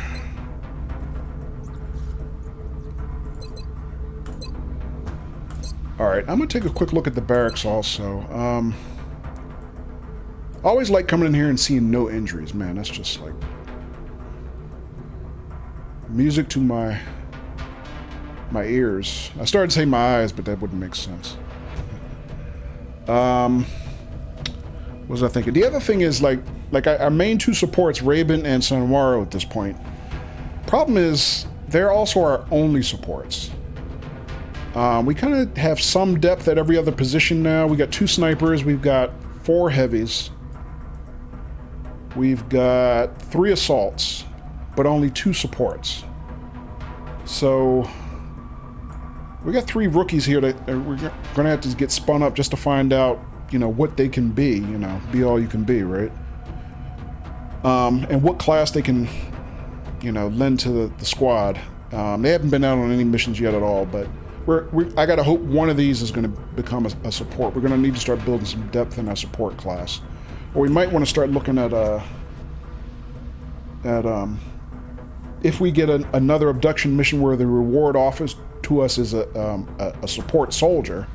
Like on that last set of abduction missions, I think the only soldier reward was offered to us was a heavy, but we're kind of so deep in heavies we don't need new heavies right now. If it was a support, I probably would have thought about taking it. So we're going to need to look at opportunities to get more supports on board, because we're a little thin there, a little thin. All right, so we're now 20 June, coming down the home stretch on month 4 of our campaign. One more day till our satellites construction is done. 2 more days till our alien grenade foundry project is done, in which case, excuse me, all our grenades will then be fabricated as alien grenades. And then 3 more days for our improved med kit, which we're probably really going to need at some point soon. And then 9 more days for our Firestorm. So Firestorm is our new, for those who joined after we had started that mission, it's our new next generation fighter interceptor. And basically this is the first aircraft that we've built using reverse engineered tech from the alien technology, you know, captured alien technology itself. And we're gonna really need that. Because compared to the existing fighters that we have, which are our Ravens, the UFOs that we've been encountering, you know, the last few weeks have been getting a lot bigger and a lot faster. So we're going to need more capabilities to basically shoot them down. So we're going to really need that next generation interceptor. All right, so folks, before we spin the globe of doom and check out what our next events are, I'm going to take a quick break, and I will be back in just a few minutes. Thanks for hanging out, guys. I'll be right back. All right, folks, I'm back. Like I said, quick break. All right, before I move on, let me tab out, check a couple things. All right, let's turn to XCOM. Let me see, is there anything else I want to do before we advance the calendar anymore?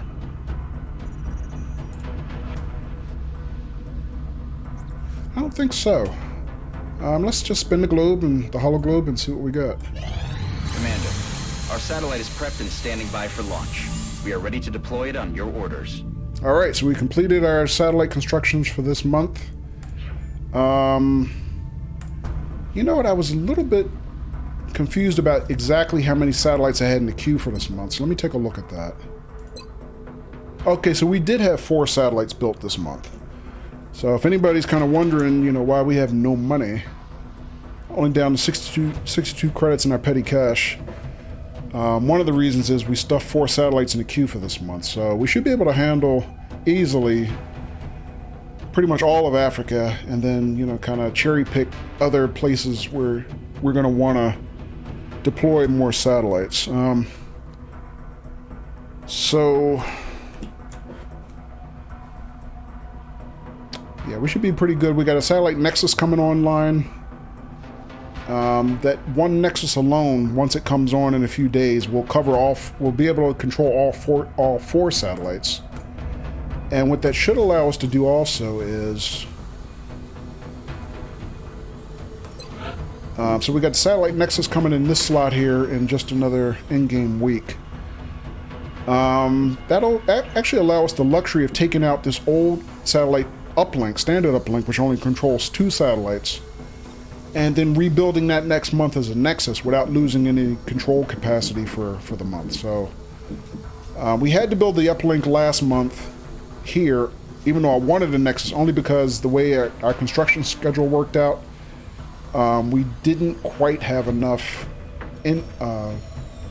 days left in the month to get the Nexus built last month, so we built it this month. But we should be able to go back next month and build this, turn this one from an uplink into a Nexus, and then between the 4 uplinks here, 2 Nexuses and 2 standard uplinks, that should be enough command and control for satellites for the entire game. We won't have to do anything else here as far as getting our satellites controlled. The only other thing, and I probably should have looked at that again, is we are getting low on power. So we did just build a power generator this month to give us a little additional power just to get this construction going, and also to be able to build an access lift down to our next level here. And then next month what we're going to want to do is we should have available, since we just completed Allurium research earlier this month, we can start building Allurium generators. And I'm thinking that might just be enough power to get us through the rest of the game, but we'll see. But we won't be able to get that this month. We don't have enough money. That's something we can do early next month, as soon as we kind of have our monthly budget allotment from the XCOM Coalition. Alright, so we got, juggling a lot of balls, a lot of strategic priorities on base, as we always have with XCOM, but I think we're managing. We're kind of broke. Like I said, we only have 62 credits, but we're broke, hopefully because we're actually getting stuff done, Alright, so let me take one look at the Officer Training School. So we got a number of other upgrades here to buy. I think the next thing I really want is Don't Die on Me, which means that the higher a soldier's rank, the more likely they'll be critically wounded instead of killed. So that would, Hey, Hypo! Are you safe? Yes, Hypo. You just, we just, matter of fact, came back from a mission and you got the last kill. And you just got promoted, Hypo, so you're now Captain. So, congratulations, Captain Hypo Junkie. Yeah, doing good, Hypo. How you doing? Alright, so Don't Die on Me is something I'm probably going to want to get next, because what that means is our highest ranked soldiers will be less likely to be one-shotted. They might take a critical hit, but instead of just being dead on the spot, instead they would kind of just, I don't know, it's no easy way to describe it, but lay on the ground bleeding out, and then you have X number of turns to get a medic to them with a med kit and stabilize their wounds to keep them from, bleeding out and dying. So that's a good upgrade, and as since we have a lot of really high-ranked soldiers now, that's probably the next thing we're going to want to get as soon as we can afford it. Right now, we're just broke, almost.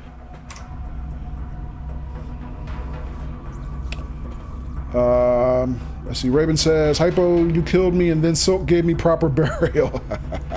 No, he's kidding, Hypo. Nobody died. No, matter of fact, nobody was even injured on the last mission. But Hypo, I'll give you a quick look at your guy, since you just popped in. So here he is, Captain Caden O'Hyrule, aka Hypo Junkie. So yeah, you just got promoted from Lieutenant to Captain, Hypo, so you have now 13 kills and 9 missions, doing pretty good. Hey, there's Beehart. Welcome, Beehart, how you doing? Beehart says, "Hey Kojo, have I died yet?" No, Beehart, you're still alive as well, and well also. Matter of fact, here's Anish Sharma, Beehart. But you haven't been out on the mission yet, Beehart. We're going to try to get you out as soon as we can, hopefully, tonight. Hypo says, lucky number 13? Really? What, your body count? Oh yeah, how about that? There you go, I hadn't even noticed. Beehart says, "I'm too scared to go out there." Well, I mean, we can easily send you home to, enjoy a life of leisure. You're going to get one shot? Nah, you're not going to get one shot. At least we'll try our best to keep you from getting one shot. But yeah, we'll get you out there, Beehart. We kind of, we have 3 more rookies on the roster that we kind of got to get out and get some experience, because we need to figure out what class they're going to be and, how they're going to contribute to the squad. But yeah, we got our buddy Chili Skilly, Skillet Fan 93's characters here. We got to get him out. We got to get Donna out. Who Donna had a good week last weekend and got a promotion, but we got to continue to get her out. And everybody else is kind of really doing pretty good. Beard says maybe you'll be the only soldier not used on the roster. No.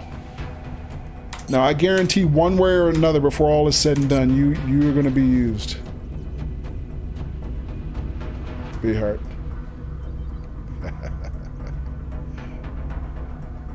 Remember, Beard, you volunteered. I'm not, you weren't conscripted. I don't run a draft here. Unlike Husky, all Husky has to do is see your name and you're an XCOM. So whether you like it or not. But like I said last week, I like my soldiers to volunteer for their own service. All right.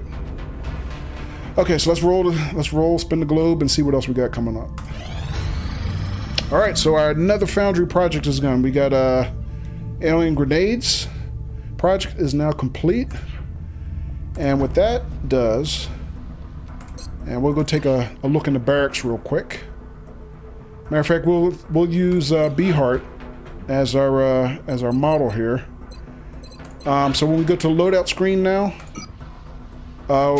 we can equip frag grenades if we want, but frag grenades, why would we? Frag grenades now do 3 damage, but now we have an infinite supply of alien grenades. The idea being you converted all your frag grenades to alien grenades by reverse engineering their tech. And alien grenades are now give you up to 5 damage. So, it's only 2 additional points of damage. I mean, that may not sound like a lot, but for people who have played XCOM, like, OP, you probably know this and others, sometimes 2 points make a lot of difference, So that's a good Foundry project we got completed there. Pretty good. Pretty happy to see that. So let's continue. All right. So we're rolling through our projects now. Another Foundry project completed. Husky said, haha, I only do that the majority of the time. And Beehart says, I volunteered to see the world, to clean the kitchen and cook, not to be shot. Okay, Beehart. Yeah, I'm sorry. I guess you missed the fine print at the bottom of the kitchen staff contract there. But yeah, it's like the U.S. Marines, right? Every how do they put? What's the word they use? Every soldier is a rifleman, no matter what your position is. So that's kind of how we run XCOM too. All right, so we got the improved med kit, which. Let me see. So where's our supports? Let's take a look at Rabin. So our med kits now. Let's see. It says restores 4 health to an ally, but can be upgraded for greater effectiveness. Yeah. So I think what the med kit upgrade project did was give it a 50% boost. So I think now each med kit usage will restore 6 health rather than 4. Husky says, as gun gear will tell you, recruiters lie. Yeah, I have no doubt about that. Hey, Nudes and Dudes! How you doing, Nudes? Welcome, Nudes. Husky, what branch of the service was Gungear in? I don't actually even know. Was he in the Marines?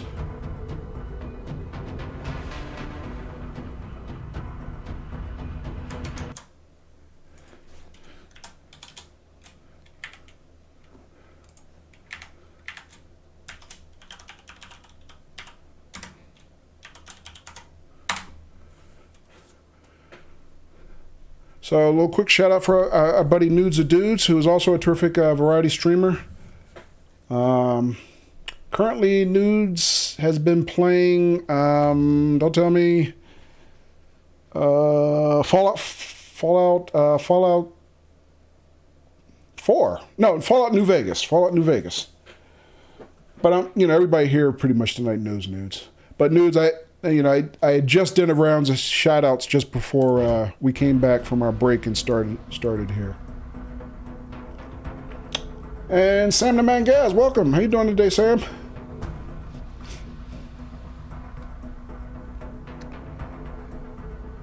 All right, so our improved health kit stat doesn't show here, but I'm pretty sure with the Foundry project upgrade, health kits now do 6 heal rather than 4 per application.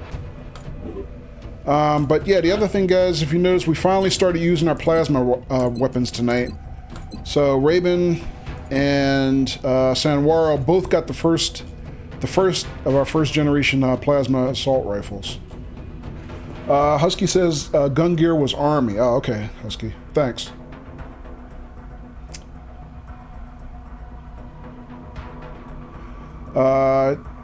Raven says, Kojo, are you a camping man? Campfire by the lake, etc.? Nah, not really, Raven. I haven't done, to be honest, I haven't been camping since I was a Cub Scout. So yeah, I'm not much of an outdoorsman. Why do you ask?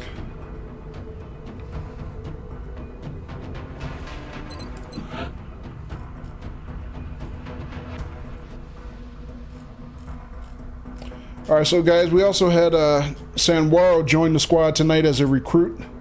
He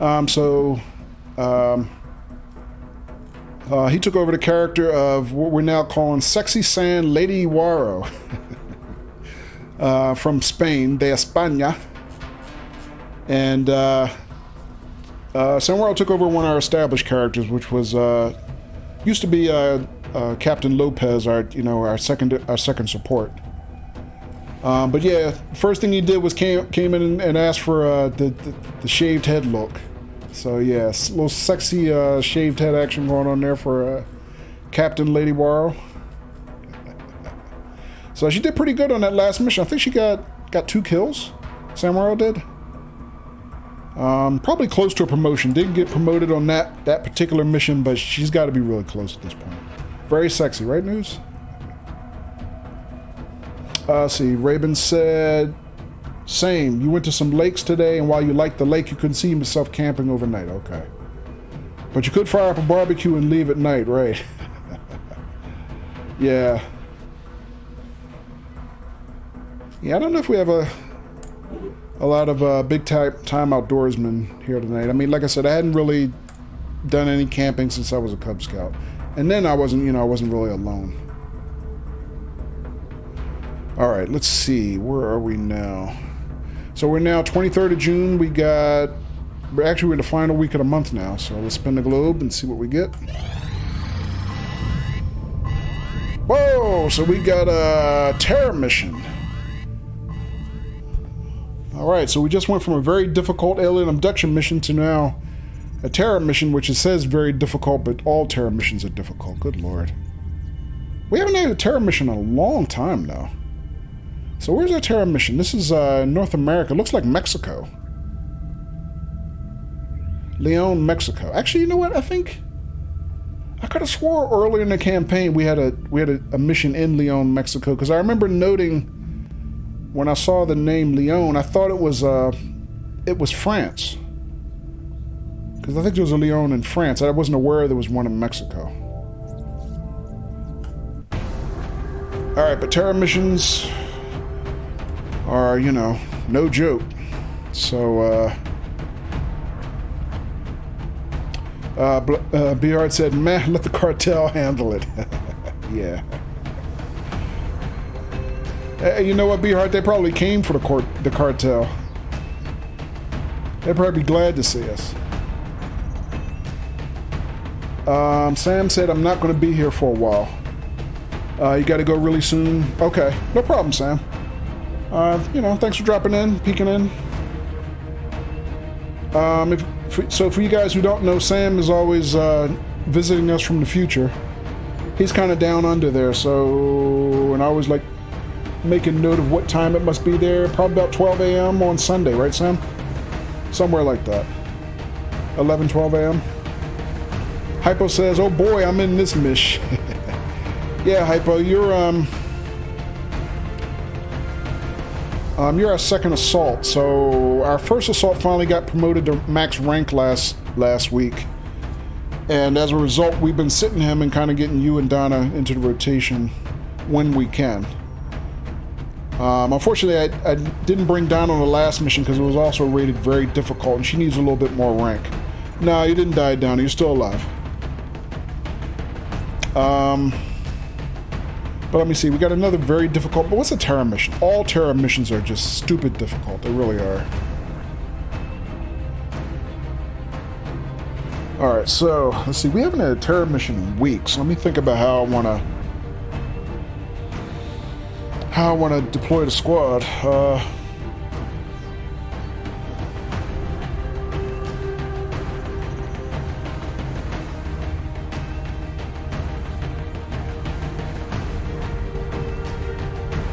Hypo said I'll try my best. Thanks, Hypo. Donna said I had to go deal with laundry. No problem, Donna.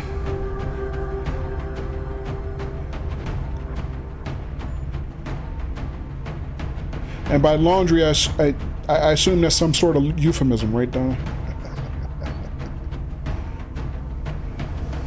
Nah, just kidding, just kidding.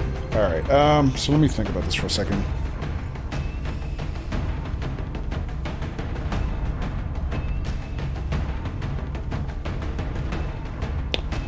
Lady War is a captain already. Yeah, because she took over what used to be Captain Lopez.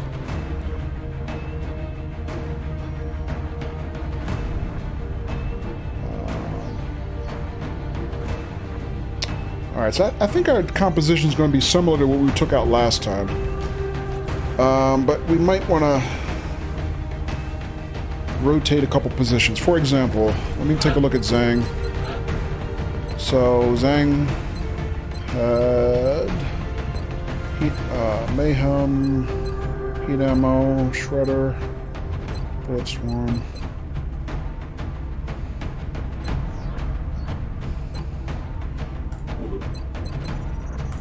Alright, I think we're actually going to rotate Zhang out. Actually, I don't have to take the alien grenade from him anymore, because we have... All our grenades are alien grenades now.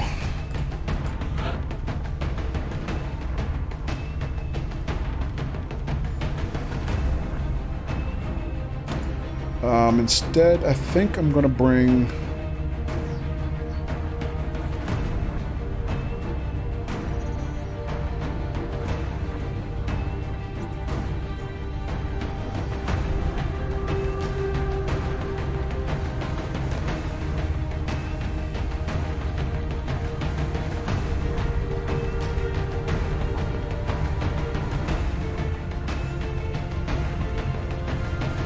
a rank skipper.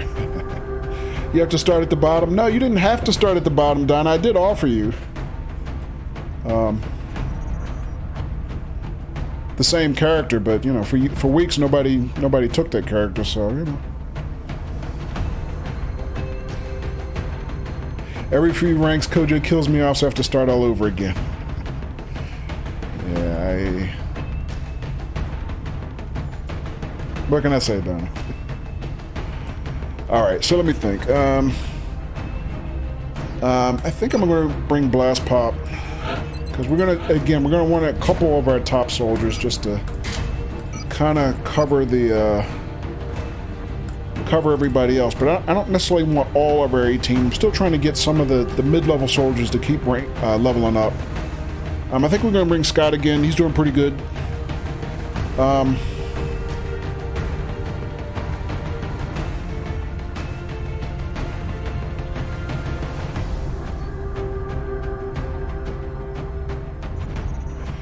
We're still going to bring both of our supports. They both still need rank. When one of them reaches top rank, I might not necessarily bring them both. But right now, we're still going to want 2 supports.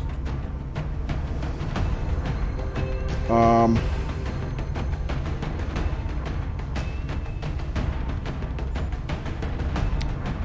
think I'm going to rotate Daffy's out for a mission. I think I'm going to rotate... I'm going to rotate... Husky in. I was debating whether or not I wanted to take 2 snipers, but I never did build 2 sniper rifles. So I think for right now I'm just going to just keep taking 1. I don't think I want to spend the money to build a second laser sniper rifle when we're about to transition to plasma tech anyway. Alright, so let's get Husky in there.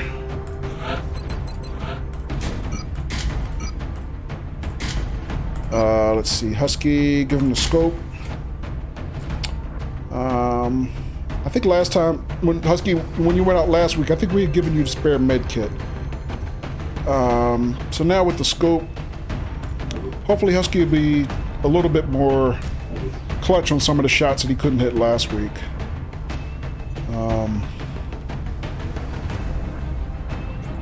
So 2 heavies, 2 supports, 1 assault, 1 sniper again. I think I'm going to leave Hypo with the nanofiber vest. You know, it's a Terra mission. We're not going to be looking to do any capture, so I'm not going to take the arc thrower.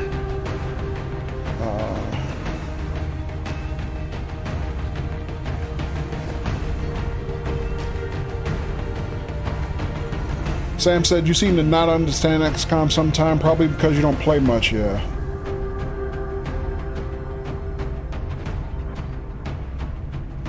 Yeah, I mean, this is the first playthrough I did, and welcome back, Daffies.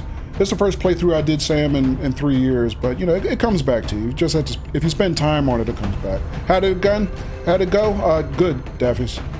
No injuries, got a couple promotions. Unfortunately, on this particular mission, we just got a Terra mission, so I'm rotating you out for Husky for this particular mission.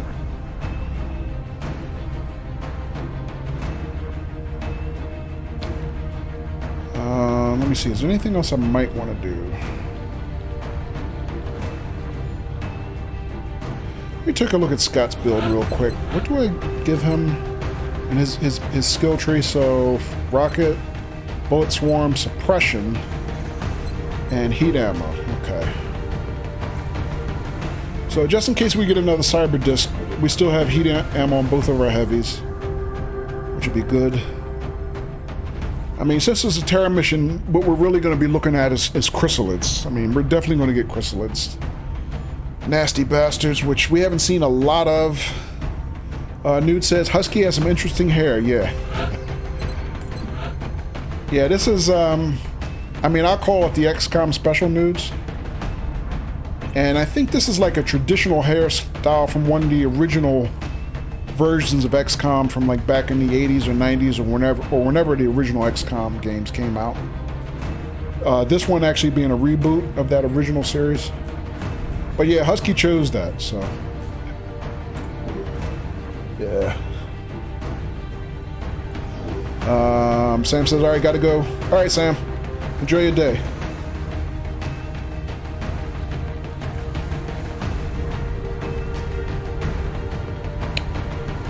Alright, so I think I'm gonna leave Hypo with his gear. Bring Scott, keep him leveling up. Let me clear Hypo just temporarily, just to see what else we're looking at on the depth chart. So, got Daffy's and Zhang and King all on the bench.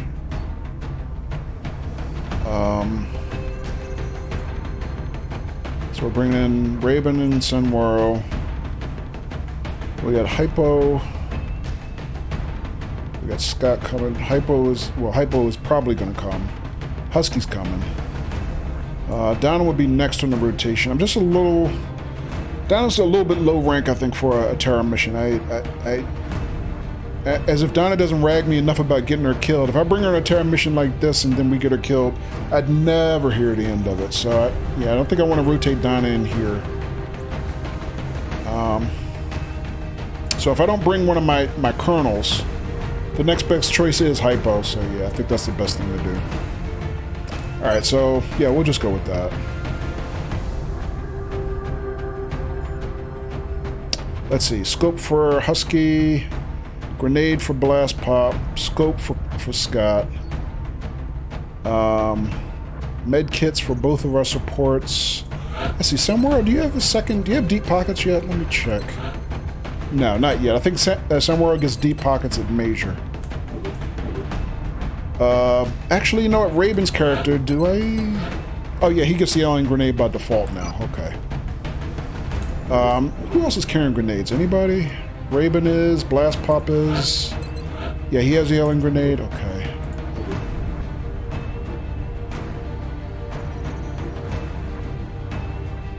Alright, I think I'm good with that. Let's go.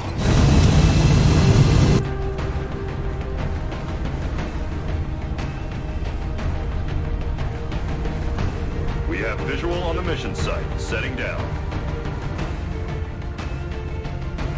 Alright, so we are in Leon, Mexico. We're going to be putting down in Mexico for this mission. We've gotten reports of alien activity taking place in a densely populated urban center. We should move to secure the area and minimize further civilian casualties.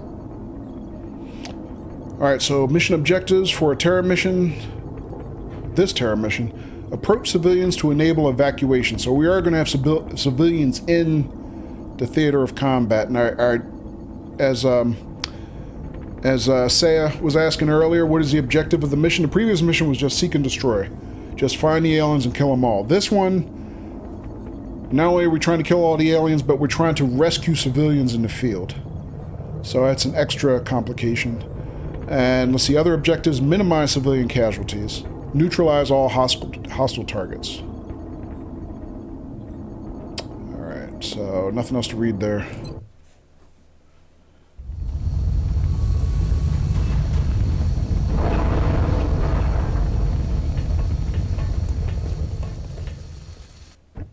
Central, Strike 1 is locked and loaded. Awaiting drop orders. Affirmative, Big Sky. Squad is cleared to engage hostile targets. Watch your fire out there. We have civilians on the ground. Repeat, civilians are in the AO. Oh, okay, this map. Alright, I know this map. So...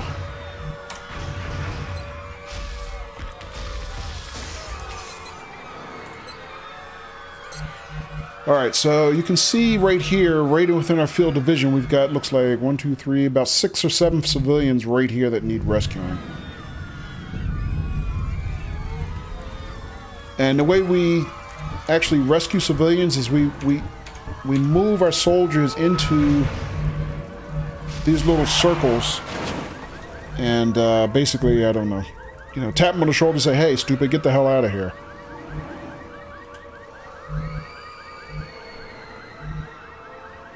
Alright, and then also, this counter you see at the top here shows how many civilians we can expect to find in the theater of operation. The green one says how many we saved, the red one says how many we lost. So our goal is basically to just try to keep them alive and rescue as many as possible. Alright, so let me see. Husky is here. Scott here. Blast Pop here. Raven here. Sanwaro here. And where's oh, there's Hypo.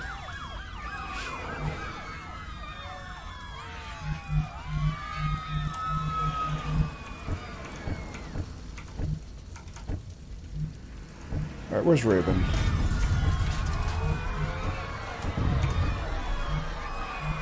It's here.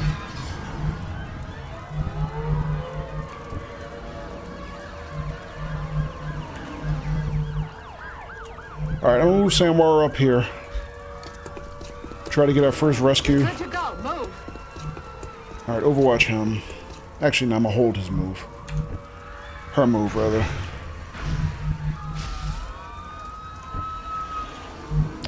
Scott, what can I do with you on this turn?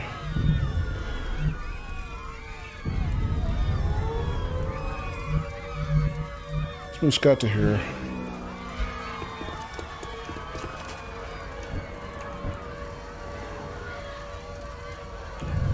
Daffy says, Mexico mission and you didn't take Donna? Yeah, right. Her current character is German, exactly.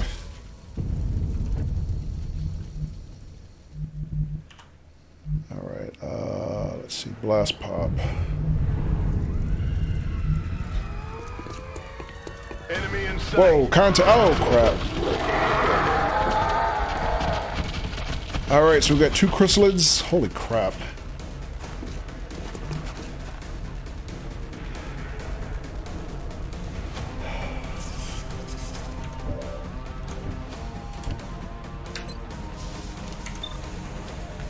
Alright, so Sanwaro has both targets. 90% chance on this one. 100% chance on that one. But chrysalids are melee creatures. They don't use cover.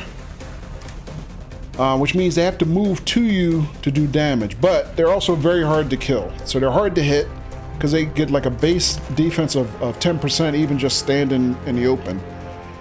And on top of that, they have a lot of hit points. So they're kind of hard to hit. But we got plasma weapons now. Maybe if we get lucky and we get some good crits, we might be able to one-shot a couple of them, but I wouldn't count on it. Let me see. Husky can see this one for 84%, this one for 88. Alright. Scott moved up. He has a shot. 80% on this one, 74% on that one. Raven hasn't moved at all, but he has shots on this one and that one. So in this particular engagement, taking cover doesn't matter for us. We just need to get these guys dead on this turn. And then hope nothing else comes up, like, right behind them. Alright, let's see. Blast Pop is right in this guy's face. This is a point-blank shot. Technically, he can still miss, though, but anything's possible.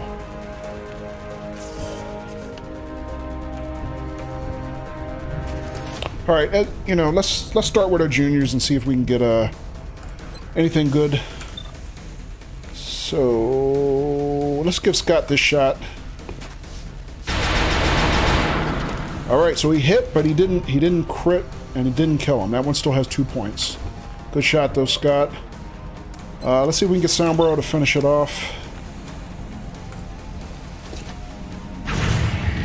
Alright, good shot. Good teamwork by those guys. That one's dead. Let's see. Husky, you have a shot. Yes. Although, you know what? This might be a little bit iffy shot for Husky.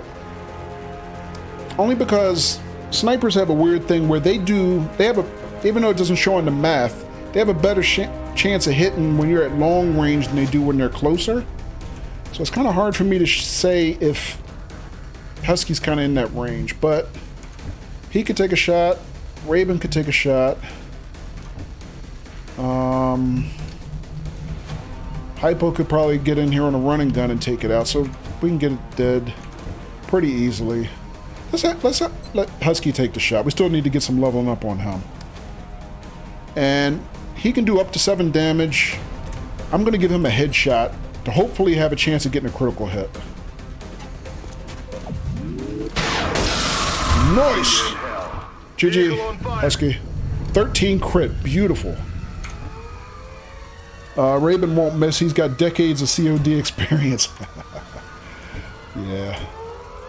Alright, so we got moves left on Hypo and Blast Pop. So let's just leave Blast Pop in Overwatch from here. And Raven, we're gonna move Raven. Wish I had some good cover to move Raven to, plus get a rescue, but I kinda don't.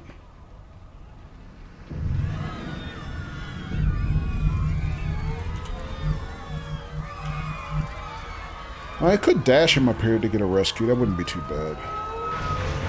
I wouldn't normally do this, but let's do it. Let's move Raven to here.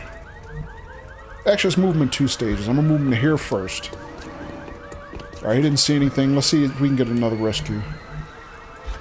You're good to go. Now move. Kind of a weird mechanic that you kind of have to move up on them like that, and, they won't kind of release themselves on their own. Alright, in Hypo, I'm just going to move forward. I'm trying to figure out what side I want to move him to. I think I'm going to move him to this side. Because both Scott and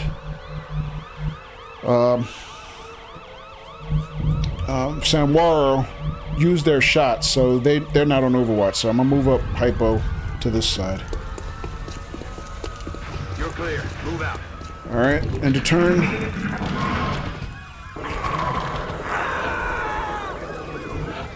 Alright, so those sounds are ugly. We know. Whoa! Vehicle on fire. I didn't even notice that thing was on fire. Did anybody get hurt? Let me see. Blast Pop was the closest, but he's okay. But now, this taxi's on fire, so both Blast Pop and Raven got to get up out of here. Alright, let's move blast pop. Oh, this... Oh, that truck was already on fire, so I don't think that one's at risk of exploding. Let's move up blast pop. Overwatch him. I feel, Commander. Raven, you're the next priority. I gotta get you up and out of here. So let's move him here to get a rescue and put him in Overwatch. Move out. I feel, Commander. Alright, so I think everybody's clear of that thing. I wasn't paying attention. I think Husky set that car on fire when he wrecked that chrysalid. Alright, what else we got here?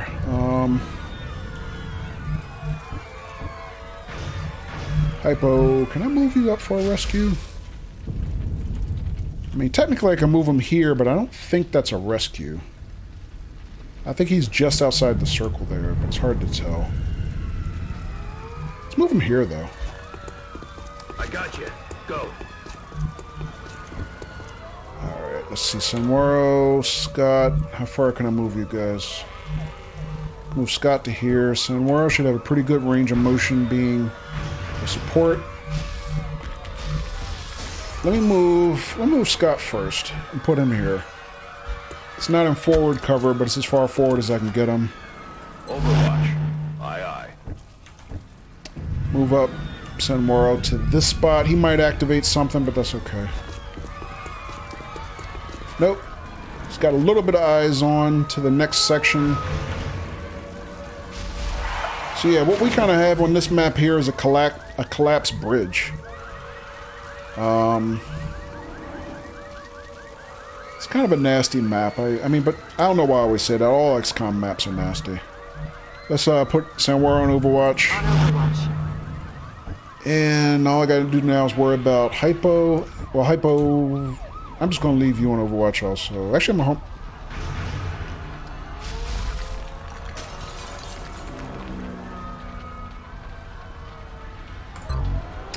Let's leave him on Overwatch.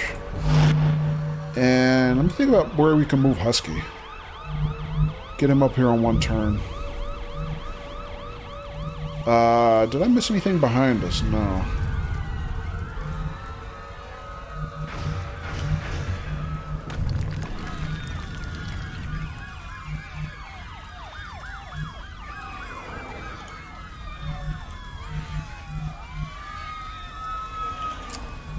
Don't have a good spot. I mean, I could move Husky to like here. Wouldn't really necessarily like him being up that far forward on this turn, but I guess I could. Nah, I'm not going to do that. Let me put him here for now.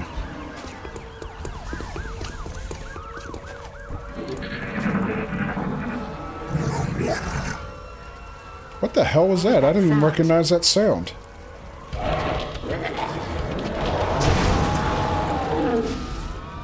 Alright, so that thing went boom. Nobody got hurt. I'm not even sure what I just heard there. Alright, let's see.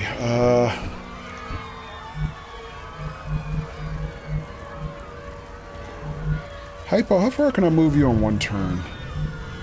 Technically, I can move Hypo as far as here. Let's see what else. Blast Pop, I can move you... here? Even here? Here? Raven, maybe there. Let's move Raven here to start. Alright, no eyes on. Moving to Overwatch. Let's move in Blast Pop to...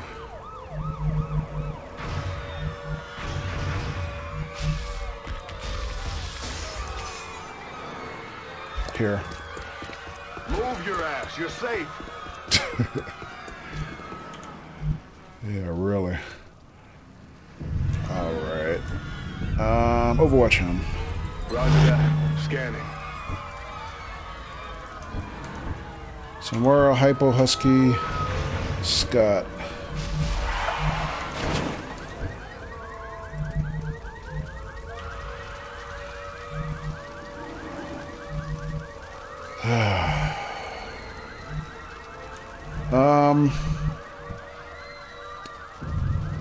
I normally wouldn't do this, but let's move up Sanwaro. Well, actually, no. Let me hold on that for a minute. Let's move up Scott as far as we can get him.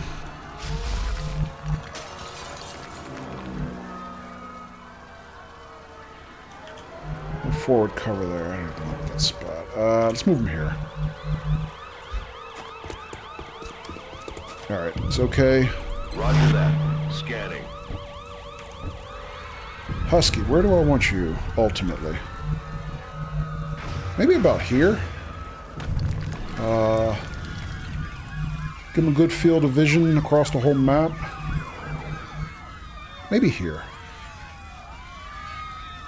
Actually, I'd like to get Husky a reload here.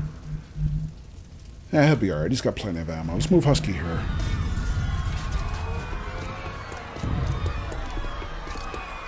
Alright, Sanwaro and Hypo now. I'm gonna move Sanwaro here. Pretty far forward, but we'll see what she sees. Nothing. I feel, Commander. And let's see how far we can get Hypo up.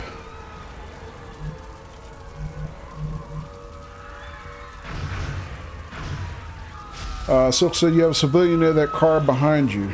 Behind your peeps. Oh, back here? Yeah. Yeah, you're right, Silk. Yeah, we kind of ran past her. But you know, it should be okay. As long as no aliens drop in behind us and kind of go after her, she'll be fine. We're more worried about what's in front of us. And I can't really afford to have people double back and kind of pick her up. But yeah, thanks for the heads up, Silk.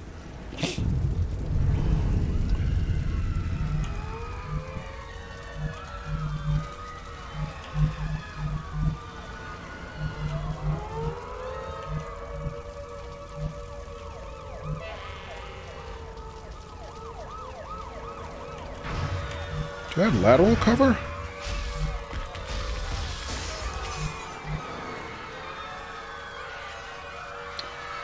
A little bit of a risk, but I'm gonna dash Hypo here. You're clear. Go.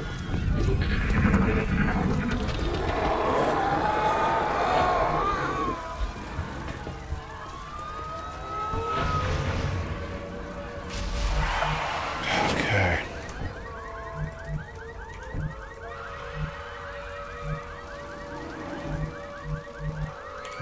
Let's see. Let's take a look at Sanwaro. How far can I move Sanwaro right now? Here.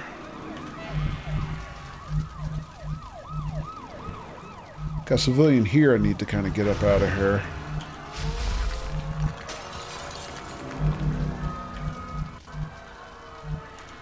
Let's see, what else we got? Blast Pop is here. Let's move Blast Pop to here. That'll get us a rescue. Get to the ship and keep your head down. Overwatch for now. Get some. I'm gonna put Husky on Overwatch now. Got it covered. Let's see, Raven. Okay, that's right. I'm gonna hold Raven for now. Sanwaro, Raven, Scott, Hypo. Here's Hypo.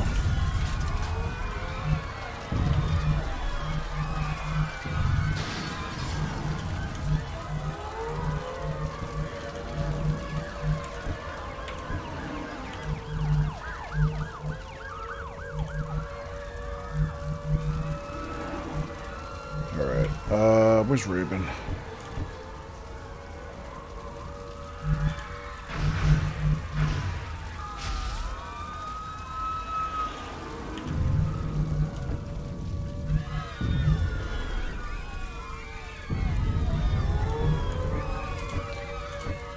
Alright, let's move Sanwaro to here. Sanwaro. Alright, nothing. I feel, Commander. Alright, we've only lost 2 civilians so far. That's actually not bad. Actually, we've rescued 8. That's great for an early Terra mission. Scott. Let me check something. Okay.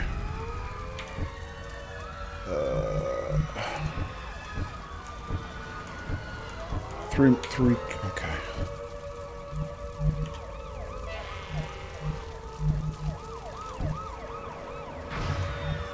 Let's move Raven up to where Sanwara was. A little bit further forward. Come get some. Alright, so I just got Scott and Hypo.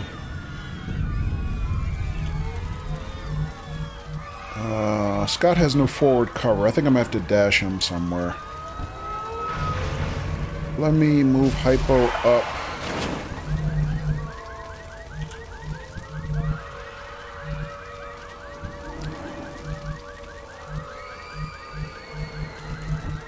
Maybe I should move Scott and Hypo up forward. Let me start by moving Scott to about here, see if he sees anything. Enemy troops. Whoa, he sure did. More chrysalids. Last Pop's got an Overwatch shot.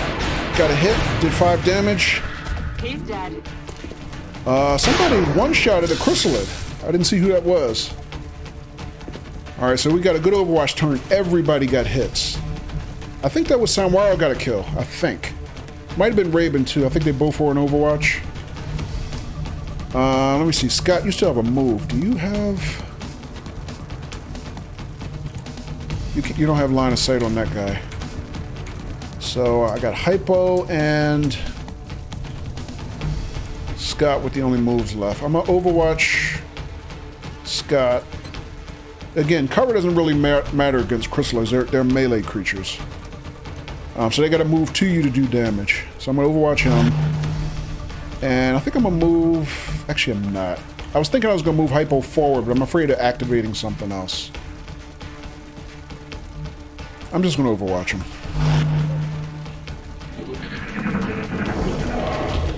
Ah, damn it. Alright, so that chrysalid that was left alive may not be for much longer. Take the shot, Scott. Good shot, Scott. Scott ripped that guy. Was that Blast Pop or Scott? That was Blast Pop. No, it was Scott. Okay. Scott's also running low on ammo. Problem now, though, is before that chrysalid got dead, he attacked a civilian. And for those of you guys who haven't seen XCOM before, what he does when he attacks civilians is kind of nasty. So I'm not going to say anything. I'm going to just sit back and I'm going to let you guys find out for yourselves. Alright, so I'm going to move... I want to move Scott up. I'm going to move Scott up to the wall. See if he can see anything. Alright, good. So he's got good eyes on the entire lower collapsed part of this bridge now. So we've got a civilian here, a civilian here, and unfortunately we've got a dead civilian here where that was just attacked by the chrysalid. Alright, I'm actually going to reload Scott now. It's killing time. Alright, and let me see. I could move Sanwara up pretty far. Support's having a high range of motion. Sanwara can move down here and get a rescue. I'm not sure I want to do that on one turn. Let me see what else we can do. Raven, I can move as far forward as here.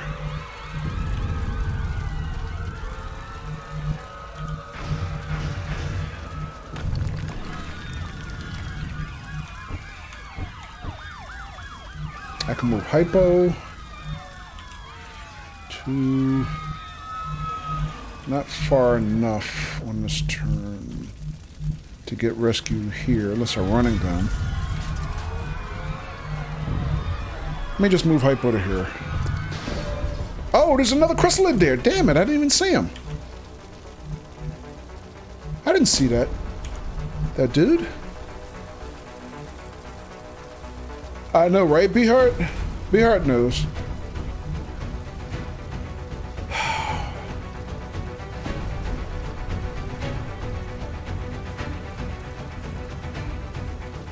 Alright, I miscounted in my head. I thought we got all 3 of those chrysalids dead. I didn't see that one there. Alright, Hypo, do you have a shot? 100% chance to hit. 30% critical chance. Oh, that's tough. He could do up to 7 damage. If he crits, he could kill it. That's a good shot. He's guaranteed to hit. I just don't know about critical damage. Let me see what else we can do. I could probably move Sanwaro up to about here. Or even as far as here. To get that rescue. But I'm reluctant to do that now that I know this guy's alive. Maybe to here. Alright. Oh, damn. She lost line of sight just from that position. Damn it. Alright, let me see what else. Raven. How far can I get Raven forward? Put Raven to the same wall where Sanwaro is. Raven has a 100% chance to hit. 10% chance to crit, so we should be able to get this guy dead.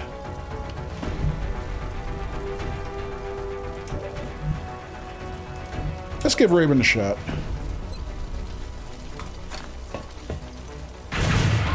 Alright, hit.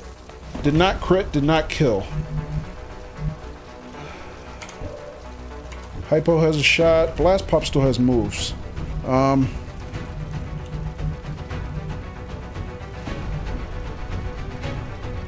Who else? I gotta get Husky forward too. Husky's kind of missing out on this party here. I'll save that for last. Give Hypo a shot.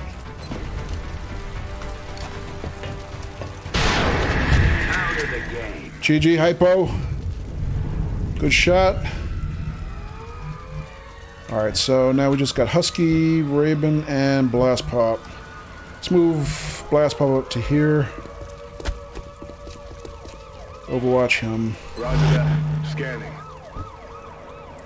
And I gotta move Husky as far forward as I can get him, as fast as I can get him there. I wish I could get him a little bit of forward cover. Well, I guess I can if I put him on this wall. Any more room up here? Nah, that party's full. Not that I would, but could I get him down here on the lower floor? Probably not. Nah, it doesn't look like it. I should probably get Sanwaro a reload, but nah, she's probably okay. I'm not going to worry about it. Overwatch her for now. And let's get Husky as far forward as we can. How about here? Maybe here? Like middle of the map? Alright, let's do that.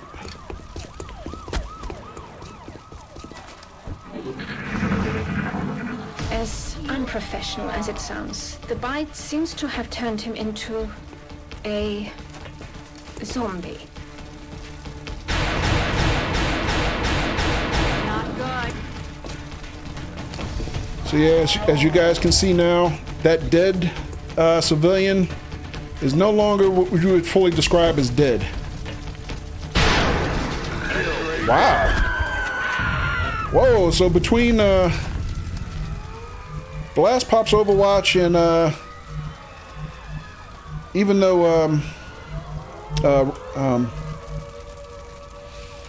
God, my brain, guys, I'm starting to go. Even though Hypo wasn't technically an Overwatch, he has a perk called Close Quarters Close Combat Specialist, which means technically he's always on Overwatch if you close to within a certain number of tiles of him. So even though he wasn't set on Overwatch, he will automatically protect himself against anything that moves towards him. So that is a completely badass perk, and that's what he just used to finish off the zombie. But yeah, that's Hypo said, yes, I'm the savior. Well, 1 of 6, Hypo. I mean, this is a team sport here, you know, so. But yeah, that's what chrysalids do. They you know, it's kind of like alien action, right? They impregnate corpses with their eggs, and within a couple turns,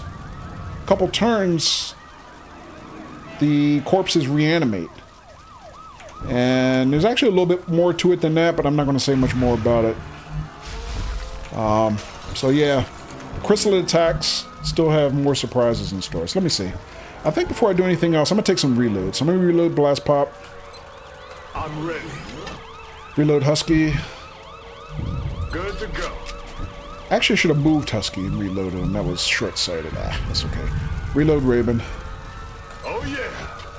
Reload Sanwaro. Scott is full. We'll put him on Overwatch. And Hypo's got about a half clip. And you know what? I can't be sure that... Do we have any more dead civilians? Since I didn't know that one chrysalid was there, I can't be sure there's not another zombie in the making. Alright, I don't see it. I think I'm just reload Hypo where he is.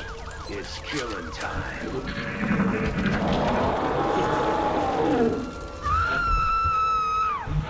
Thank you, Newts.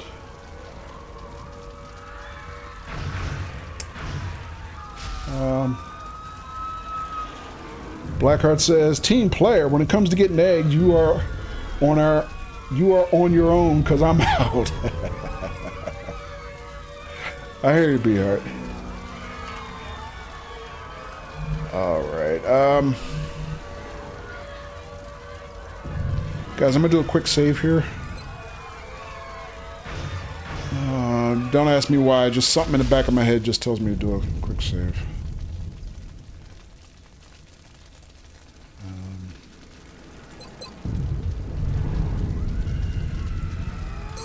Alright, so let's see if we can start working the lower deck here, which is going to be dangerous, but that's what we do.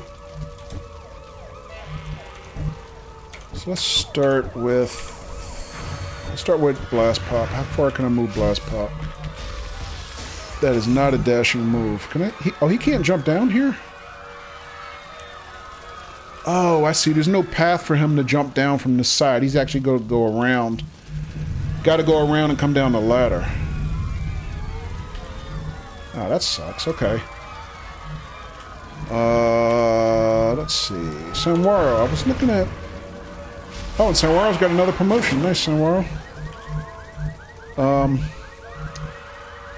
Let's look at moving Sanwaro to here. See if we can get a civilian rescue. So let's do that.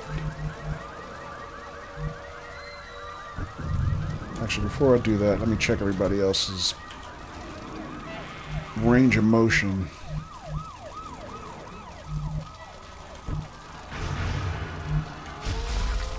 Hypo.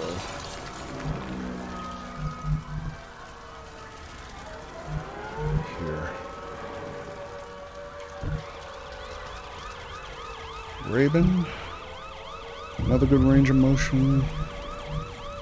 Here.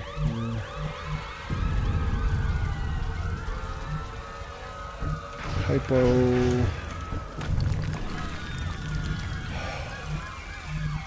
Definitely gonna put you there. Alright, let's start with Sanwaro. I'm gonna move Sanwaro here.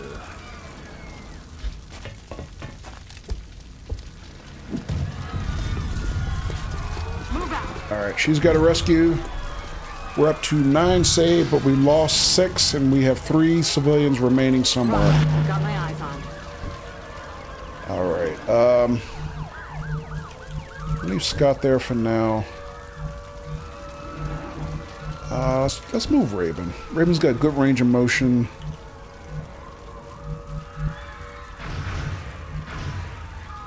Move Raven to here. Just to see what he can see.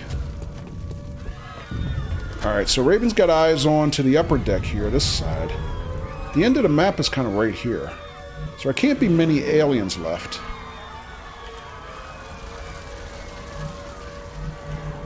I'm going to leave Raven on Overwatch. I'm not going to move him any further.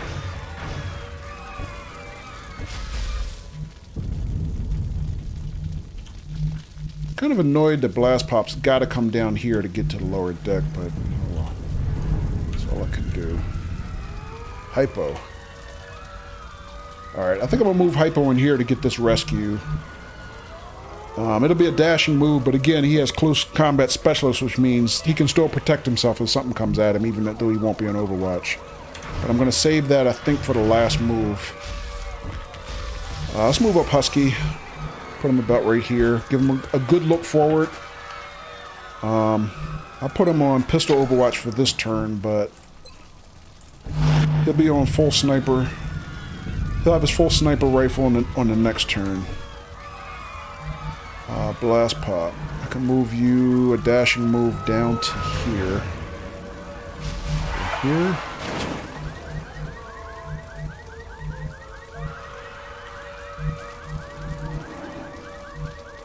I'm going to move you about here. He should be safe even though it's a dashing move for him because both Raven and Sanwar are on Overwatch.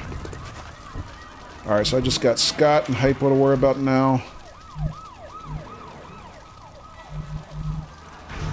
I'm going to move Scott.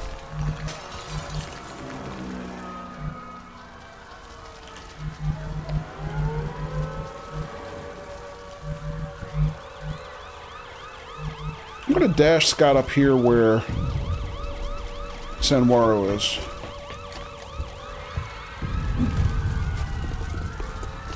Alright, that leaves me his rocket as far forward as I can get it, and now I'm going to dash Hypo here.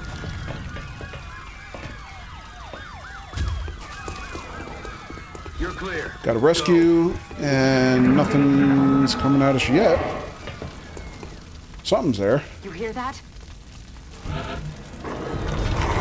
Alright, so we got no immediate targets. I'm going to give Husky his sniper rifle back. Put him on Overwatch immediately. Let's see, any more civilians down here? 2 left somewhere. Probably one of them is the one we left down by the dropship that Silk was reminding us about. The other one, is it up here? Can we see it? I don't see it. Still alive though, so that's encouraging. Let me see if we can see the other one. The one we left back here. Nah, she's out of our range of vision, the one we left by this car. Silk says also one just past the truck. Oh, there's another one up here, you mean? Where we started, Silk? If so, then those 2 are probably out of harm's way. They're behind us. Yes? Okay. Oh, here's one. It's right here. Let's see.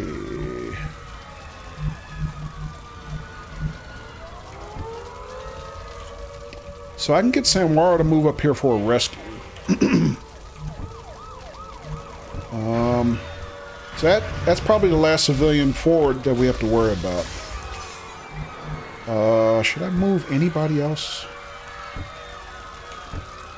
Probably not. Let's just move Sanwara up, see if she can get a rescue. And we'll just go after her. Go. Okay. Let's put her on Overwatch, protect herself. Got my eyes on. Alright, Husky... I'll put Husky on Overwatch already, never mind. Alright, so... I'm gonna say let's move Hypo forward if we can get him there. Let's move him about here, see what he can see.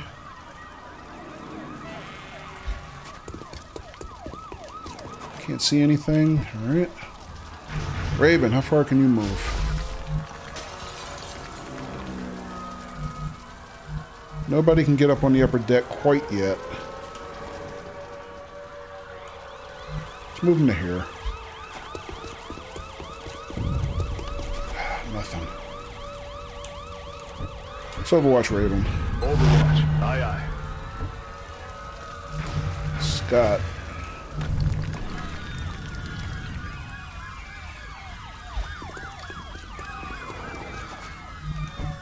So we also got Blast Pop and Hypo and Scott. Alright.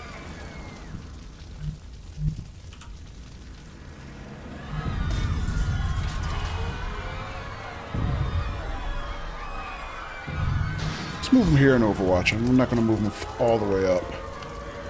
On Overwatch.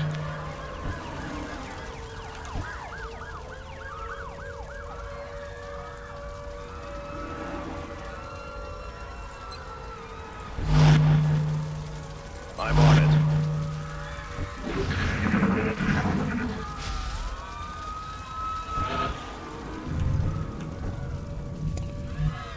Alright, this is the end of the map. I mean, what else could be left? And so far I'm surprised we've only seen chrysalids. Usually on Terra missions you have a combination of enemy types. I mean, you see a lot of chrysalids, but I mean, from the background sounds, I would think we would find floaters or something like that. I mean, because I can hear plasma rifle fire.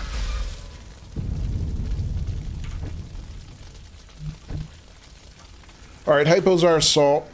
Let's move him up, see what he can see. Weapons free. And there it is. Oh, So, yeah, we found them all. Pretty much. So there's our floaters. 3 floaters, 2 chrysalids.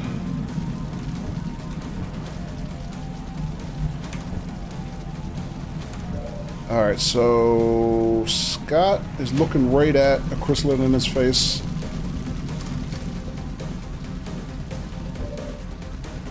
Husky's got all the targets.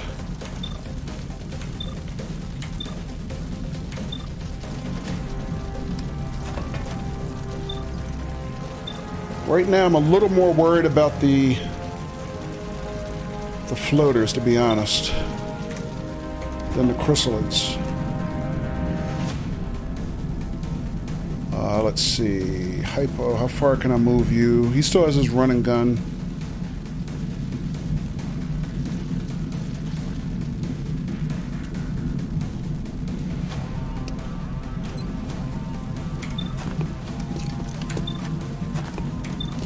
He's got 4 targets. 2 of them flanked. So 2 of those guys are dead. It's just a matter of, can I move him into some place where he can protect himself in the next turn? For the ones that are alive. Oh, shit, okay. This guy's way back here. He's probably the least threat. He's got to make a major move to get to somebody forward.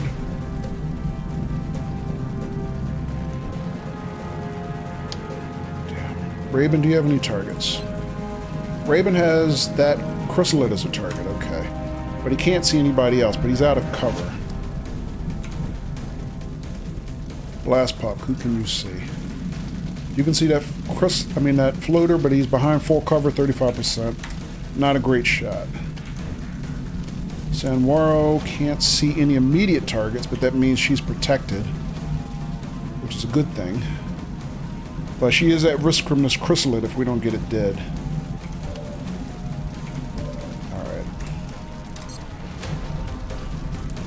Let me see about Scott. Scott has... Can I move Scott back? I might be smart moving back. Letting them come at us. Let me think. I can move Scott back to here and either overwatch or take a hard shot on this guy. Sorry, I'm looking at the wrong... There we go. Yeah, I can still do the same thing. Or Scott has a rocket. Can I get Scott's rocket in play?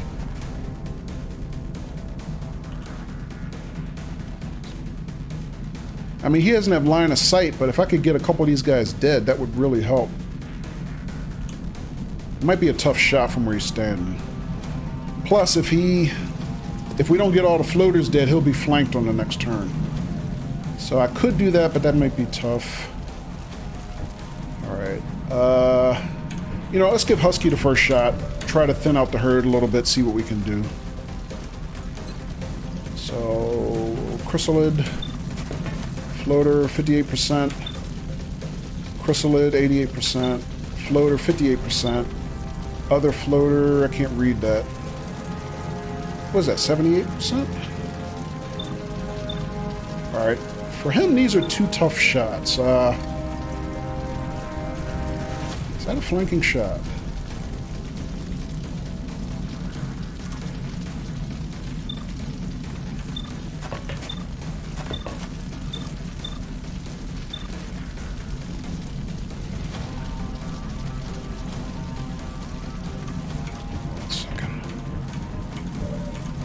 There's Hypo. Hypo.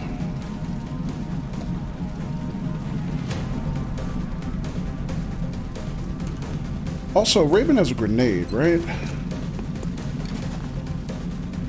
He could soften up 2 of these. Actually, with this grenade, he'd get this one floater dead. This is a sure thing.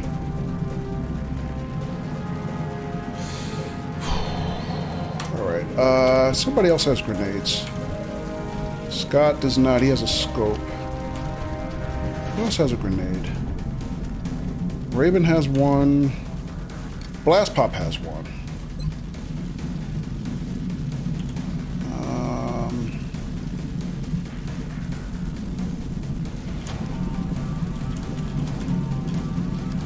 Blast Pop can also make this throw. Let me do that. Let me open with Blast Pop's grenade. Or actually, before I think about that, let me look at Blast Pop's rocket.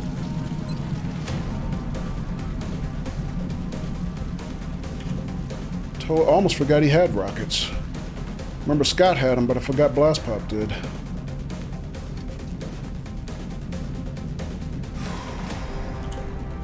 That's kind of a tough shot.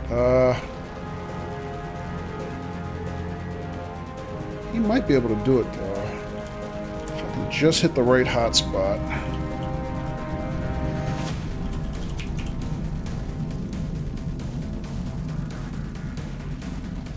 Yeah, that's a really awkward angle. I'm having trouble getting his aim.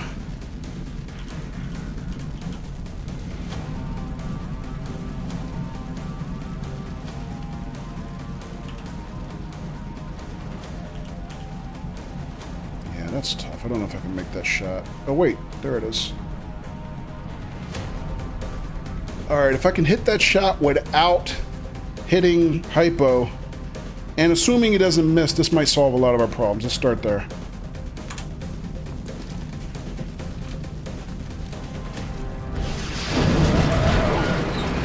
Yeah. He only hit one of the targets, so that wasn't a great shot.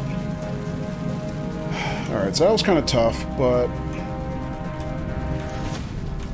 it could have been worse, I guess. I mean, he could have missed even worse and got Hypo hurt. But yeah, that was a tough shot no matter what. Alright, alright. But that simplifies the equation, even if only by one.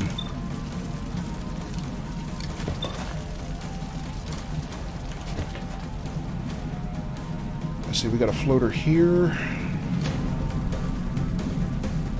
And we still got the chrysalid and this one. Let me give Raven to use that grenade I was thinking about earlier. I mean, he'll be out of cover, so that'll be kind of tough. He could easily get, if we get a floater available alive, he could get hurt on the next turn. But I think this is an easy throw for him. Let's try this.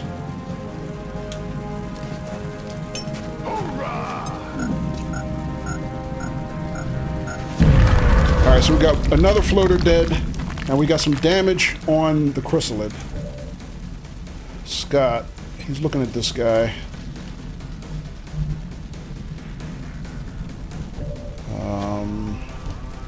Who else has moves? Hypo has a move.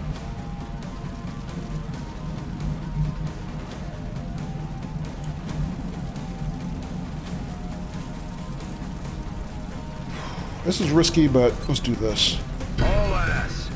Let's just have Hypo see if he can gank this chrysalid right here.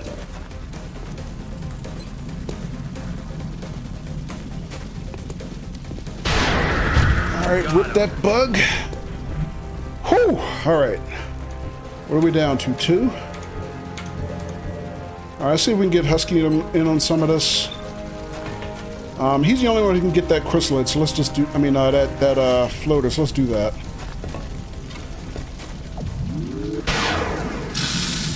Nice! Great shot, Husky. He wrecked that dude so hard, he took his voice box out. He didn't even scream. Alright, so all we got left is the chrysalid. Nice. So nice turn. That looked grim, but not bad. So let's give Scott, since he's got Bullet Swarm, he's got 2 shots to give. So let's do that. Good shot there. Take another one. He ducked that one. Damn it. No way that just happened. Yeah, it sure did, but... Alright, so I'm going to drop back Sanwaro here. See if he can get the shot. Finish up, and this should be the end of the mission. Oh, damn it! He can't see? Goddamn XCOM and their famous line of sight issues. How can she sit there and not see that thing from where she's looking at? That's just, you gotta be kidding me. That should be a one-shot kill.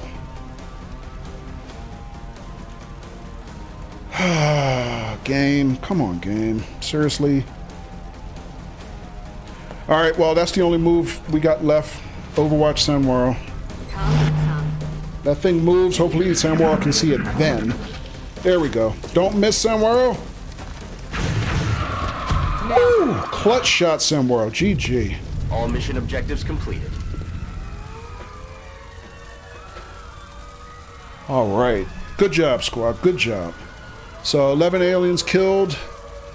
We rescued 12 of 18 civilians. So that's not too bad for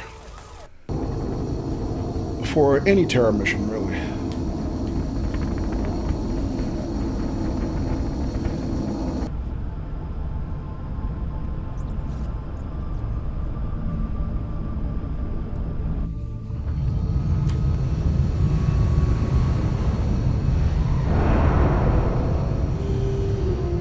Our troops are making it look easy out there. Let's hope they don't get too cocky.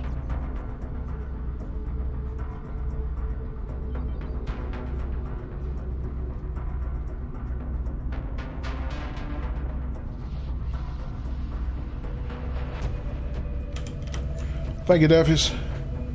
Alright, so we got 4 promotions and, even more importantly, no injuries. Alright, so that worked out fantastic for a terror mission. Excuse me, guys. I'm starting to get a little congested. I think my allergies are flaring up here at this late hour. Alright, so with our next set of promotions, Husky Ninja has been promoted to Major, and with that, he gets an automatic perk called Low Profile, which makes partial cover then count as full cover. So instead of whether it's half cover or full cover, it won't matter. Husky gets the same protection from either. So GG, Major Husky. And we finally got Raven, his promotion to max rank. So Raven is now Colonel Makuba. And with that, Raven has a choice of 2 skills as his final perk. Savior, which means med kits restore 4 more health per use. Or Sentinel, which allows 2 reaction shots during Overwatch instead of only 1. So on Overwatch, he can hit 2 targets or fire on 2 targets on the same turn, which is pretty cool. But because our supports are also our primary medics, I tend to build my first support. Raven is the savior. I tend to build my first support with as many medical skills as I can, because in the late game you need as much healing as you can to get through the toughest missions. So I'm going to give him Field Medic. That'll give him 4 more health per use, in addition to the base med kit, which is 4 health to begin with. Plus on top of that, so that gives us 8. Plus on top of that, we had a Foundry project which upgraded all our med kits to an additional 50%. So that should be, with the additional 2% off the base 4, that should give us 10. So Raven can now heal 10 damage per application of the med kit, which is just awesome. And unfortunately, we are going to need it as we get into the late game without question. So GG. Colonel Raven. No, Major Raven. Wait, didn't Raven just make Colonel? Yeah, Colonel. I'm sure of it.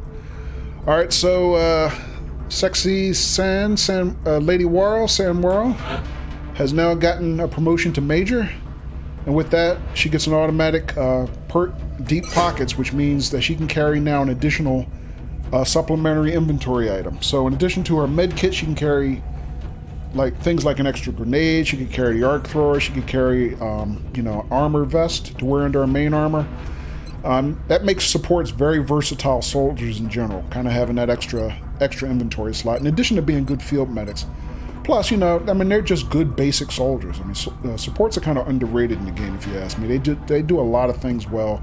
Plus, smoke grenades to help conceal our squad and give additional protection. Plus, they have very wide range of motion, so they can rescue all kinds of people in tough positions. So Yeah, never underrate your supports. I mean, that's a good reason why I tend to bring in the harder missions, 2 of them. You know, they just do so many things well. And then finally, our buddy Scott, just in the course of 2 weeks, has gone from like corporal to captain. He's really been taking advantage of his opportunity. So he's now up to 12 kills and 7 missions. He's made captain. So at now captain rank, he gets a choice of grenadier. He can carry 2 grenades in the same slot if he wants, which is pretty badass.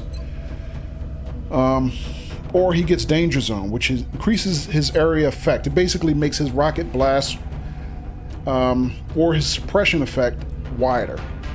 So that's what I have been giving pretty much all the heavies ahead of him. I've been giving them danger zone because I kind of like big bangs. But I think we're going to give Scott something slightly different. I'm going to give him the 2 grenadier slot just to make him different from all the other heavies on the squad. And now that we have alien grenades as our standard grenade inventory, that should come in handy. So congratulations, Captain Cook, as in Scoot. And good round of promotions, good mission. So there's the body count. We killed 7 chrysalids and 3 floaters. Recovered some weapons fragments. Only 2 weapons fragments. That's bad. But I guess we didn't get more weapons fragments because when you do explosive damage, you destroy weapons fragments. So between our rockets and grenades, right at the end of the mission there, we kind of lost our opportunity to get more weapons fragments, which is unfortunate because we're kind of really low on weapons fragments right now, and that ends up, excuse me one second, that ends up giving us what the hell? Excuse me, guys. Got a message from somebody. This is I don't know who that is. All right. So we use weapons fragments in additional construction projects. So we're starting to run low there. We could probably use a good UFO raid or something to kind of start replenishing our stock. But yeah, that was a chrysalid heavy mission. Luckily, we only had 1 zombie. That could have been a lot worse. All right, and three dead floaters. So GG squad. So we decreased panic in Mexico, which by 1, and then we also decreased panic across North America in general. That's too bad. We could have used that panic reduction on a couple of our other continents. I think Africa is the one that's kind of really starting to spiral right now. But either way, I mean, I can't really complain. That really was a pretty great mission. Let's take a look at the situation room, see what our panic level is. Yeah, so Africa's still really starting to flirt with the red between Egypt and South Africa, and then Nigeria is kind of still mid-level here. But we got 4 satellites in the queue, which we can deploy before end of month to take care of that. UK is creeping up a little. And Asia's about where it was. But yeah, we totally reduced all the panic in North America. US, Canada, and Mexico. They're back to baseline. And we almost have full coverage in North America on satellites. We have satellites at the US and Canada, which for us, you know, in addition to panic reduction, means income. And Mexico, once we get Mexico covered, that'll kind of give us a continent bonus, which...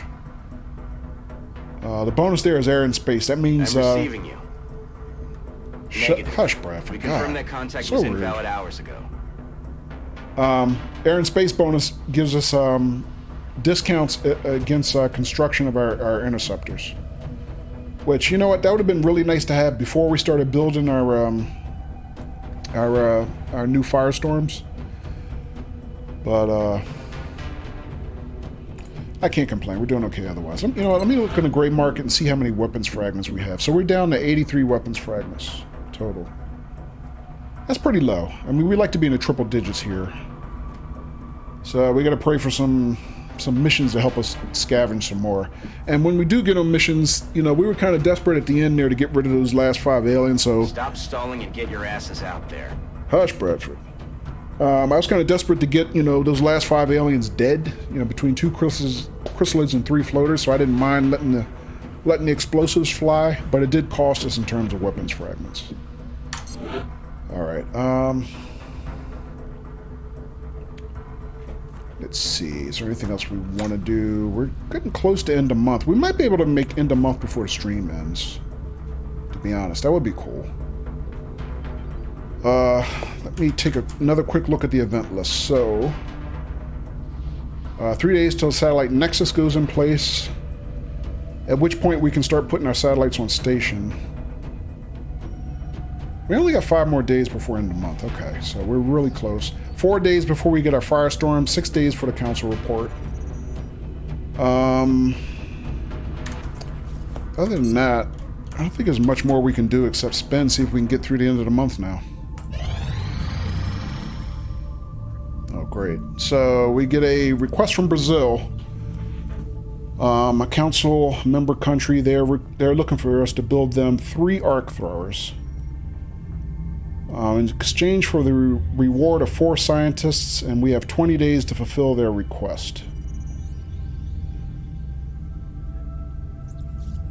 Oh damn, they want to use our arc throwers, which are basically our alien stun guns. They want to use that to assist with civilian law enforcement against looting and rioting. Holy crap, dude, just use regular tasers. You don't need these. Okay, so we don't have to fulfill this request right away. It'll sit around for 20 days, and we don't have a lot of money right now. So I'm not even sure we can fulfill that request, even if we wanted to. Let's take a look. What does it cost us to build arc throwers? 19 credits, that's all it costs. No other materials. I mean, I could probably raise the petty cash. Just selling corpses, but Blackheart said regular tasers aren't as fun. Yeah, you speaking from experience there, Beheart? I've never used a taser myself. I don't know, but I mean, I would think, like, we calibrated these arc throwers for alien physiology, right? I mean, I'd be afraid to use them on civilians. That could be kind of ugly.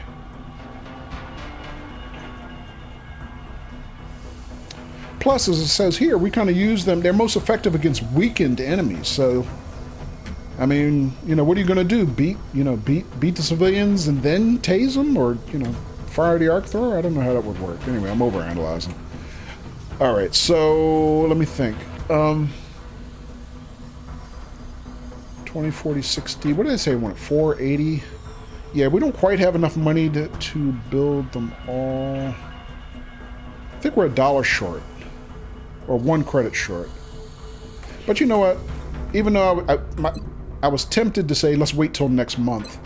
I'm just thinking we're getting to the end of the month. We're about to get our resource allocations from XCOM Council, which includes fresh scientists, fresh engineers, and money. If we can add a couple scientists to our staff, it'll be just in time, for them to be on staff for the start of next month, which will be July in-game. And who knows, that extra staff might be just enough to get some of our research projects, their times lowered a little bit. So I think I'm going to go ahead and see if we can sell some stuff. I mean, we're swimming in floater corpses. Let's just sell some of those. Alright, let's go back and now build... Now that we've got the firepower to match, I think we can take them. A couple arc throwers.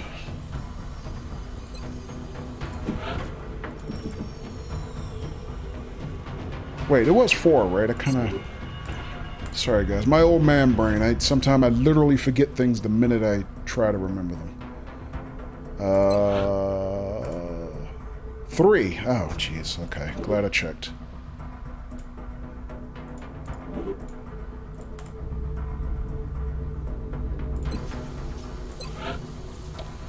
So Brazil is your lucky day. You're going to get your arc throwers immediately.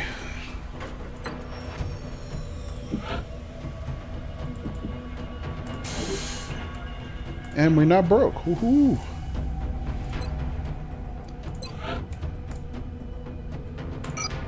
Alright, so dispatch that. And lucky them. We had the resources and could do it. And now we're going to go visit Dr. Valen just in time to hear her say thank you for the extra staff. I appreciate your efforts to support the research team, Commander. I've already put the new recruits to work in the lab. You're welcome, Dr. Valen. You're so welcome. And actually, I'm glad I did that because now I just realized we don't have any active research. What was our last research project? Okay, so this is a complete waste of resources because Dr. Valen's been sitting there twiddling her thumbs with nothing to do, and I didn't even realize this. Shame on me. Good lord. I mean, we could have been doing Titan armor or any number of other things. Okay, so we did get our Titan armor research down to 10 days. I think previously it was 12. So that paid off right away getting the extra scientists. So we got a research reduction time there. But yeah, what else can we give her to do? So she has the hyperwave communication. 4 days for that. Oh, this will be fun. We can interrogate the sectoid commander that we captured last week. That's a priority mission, but I think that's a good thing to do. Actually, I think we got, what, 5 days, less than a month? I think we're going to do that, but let's look at what else we got. 3 days for plasma cannon. This is the next generation weapon for our interceptors. Yeah, interrogate them, right, Beard? Yeah, especially after it took us 2 attempts to capture him. I mean, we tried to capture him on the alien base assault and failed. And then we had a UFO raid last week and we were successful finally. So yeah, troublesome sucker. I can't wait to get him in Dr. Valen's clutches. Alright, so 3 days for plasma cannon research. This could be really useful. We'll probably start that immediately after. Again, this is a plasma cannon for our interceptors. This would be the next generation weapon past our laser weapons. So this would be very useful. Kind of expensive in terms of weapons fragments. I actually might not do that right away. 10 Allurium. We have plenty of Allurium, but we are really getting tight on weapons fragments, as I just talked about. Alright, what else? Plasma pistol we can research. Yeah, again, 40 weapons fragments required, only 4 days. Plasma rifle. This is the 2nd gen plasma rifle. A lot more powerful than the one we're using. 4 days of research. So that's within our grasp. We can get this probably next month. As long as we can get some extra weapons fragments. That's becoming a limiting factor for our projects now. Let's see. We're down to now 7 days on the Fusion Lance. Okay. And Fusion Lance is, I believe... Yeah, it's an air-to-air weapon. So this is another weapon for our interceptors in addition to our plasma cannons.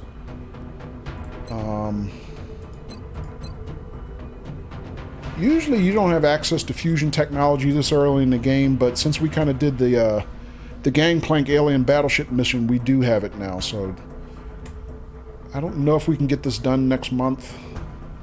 Because again, weapons fragments being our limiting factor, but this kind of puts our squad ahead a little bit. Going, you know, from the mid-game into the late game, so... But Titan armor, we're going to need to get this up and running as soon as possible next month. We're going to need the armor upgrade, trust me. Alright, let's see what else. Guided fusion... Oh, Titan armor is 10 days. Okay, that's next month.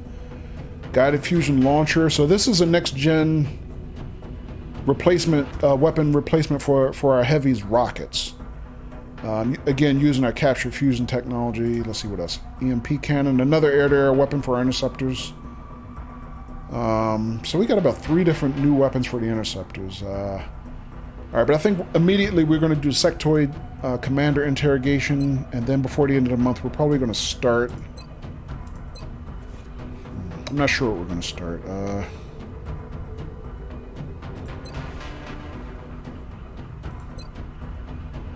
Not really sure what I want to do next.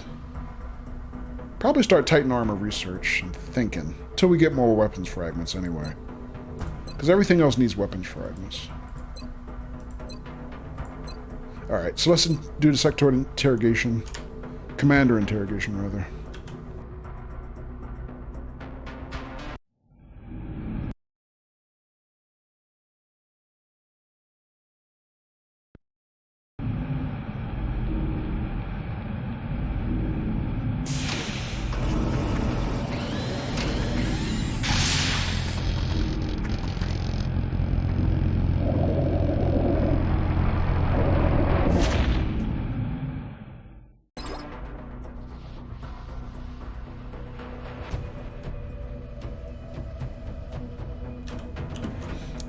Alright, so I don't think anybody here feels sorry for that ugly little sucker. So yeah, he's trapped in the containment facility there with the blast shields down, and only God knows what's going on to what Dr. Vollin's doing to him. But in any case, that'll be done in 3 days. Alright, so let's spin the globe, see if we can get to the end of the month. Satellite Nexus online. Alright, Satellite Nexus is done. Let's go take a look at it. Usually you get a cutscene when that comes on. I think I double-clicked and canceled the cutscene, unfortunately. Wow. But in any case, yeah, that's our next uplink, the satellite uplink, compared to, as you can see here, our standard uplink. And with that, we'll have capacity to control 4 satellites natively, plus with adjacency bonuses, gets us to 6 now. So with that, let me go to the situation room. Hang on a second. So we're June 27. We got 3 more days to the end of the month. Usually we try to launch our satellites just about right at the end of the month. Doesn't matter quite as much for us now because nobody's totally in the red. But if you have a country in the red, it does matter. You can't miss the end of the month or they'll leave the coalition. But what I'm wondering is, what is our control capacity? So...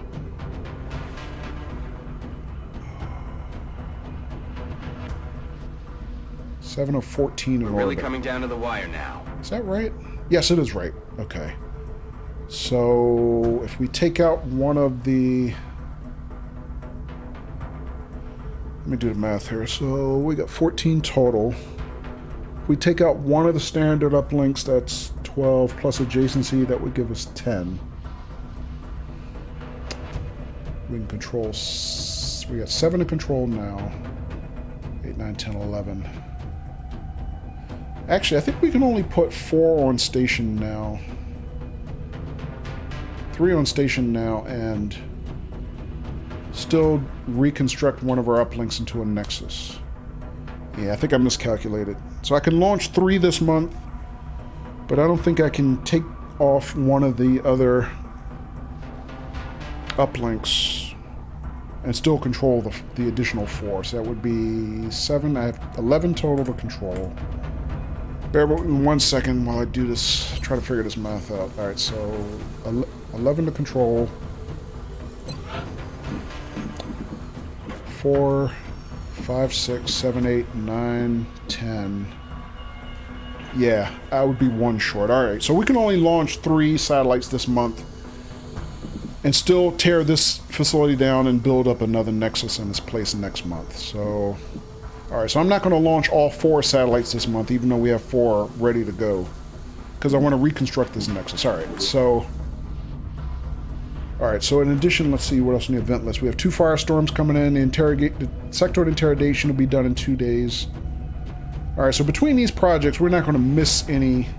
We're not going to miss the end of the month just by spinning the globe, so let's continue to do that.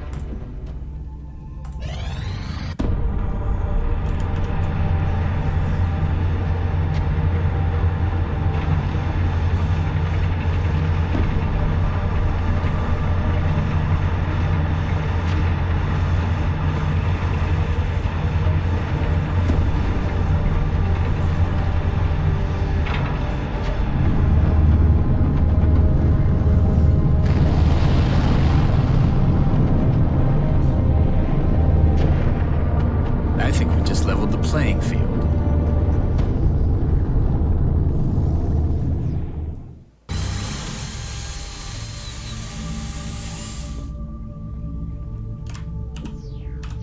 Woohoo! So our firestorms are up and online, guys. Alright, so we finally got them online. And let's take a visit to the hangar. Because now, here in our home base in Europe, we have 2 demons, and, well, actually the demon is the I don't know, code name for our firestorms, and we have 2 ravens. So, let's take a look at Demon 1, our first firestorm. So by default, all our aircraft come in with avalanche missiles, but we did build a couple laser cannons We're going to get those online for each one of these. And they're going to take 24 hours basically to equip, which means they'll have that ready by the end of the month. So we're just going to wait 1 day for each of those. And what we're going to do while we're waiting for those is actually, it doesn't have to be right now, but ultimately what we're going to do, because each base only has a maximum of 4 slots, and from now we want to get a regular construction program and get more of our firestorms built to cover each continent.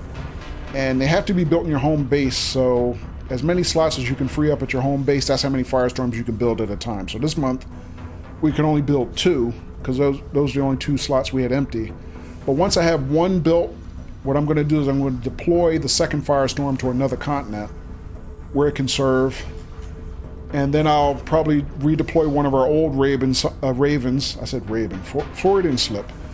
Deploy one of our older ravens to another continent and start construction on new ravens, firestorms. God, rinse and repeat until we basically have coverage for firestorms on every continent. All right, so let's proceed. See if we can get through the Thanks to the aliens, our engineering team has managed to negate billions of dollars in traditional aerospace development with a single ship. See if we can get through the next couple construction items. Actually, before I do that, let's go visit engineering, because I know Dr. Shen usually has something to say about the firestorm after we build it. We've done some big things here, but I have to admit, my team and I are most proud of the work we put into the firestorm. He's most proud of everything that we've done. He's most proud of the firestorm.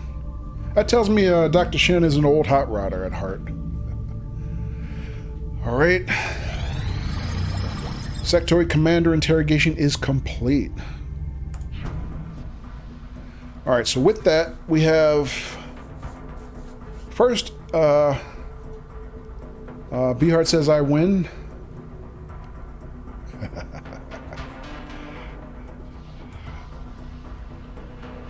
Well, you know, if you like blowing up the sniper that's out there saving your bacon every week, Beehart, yeah, I guess you do win.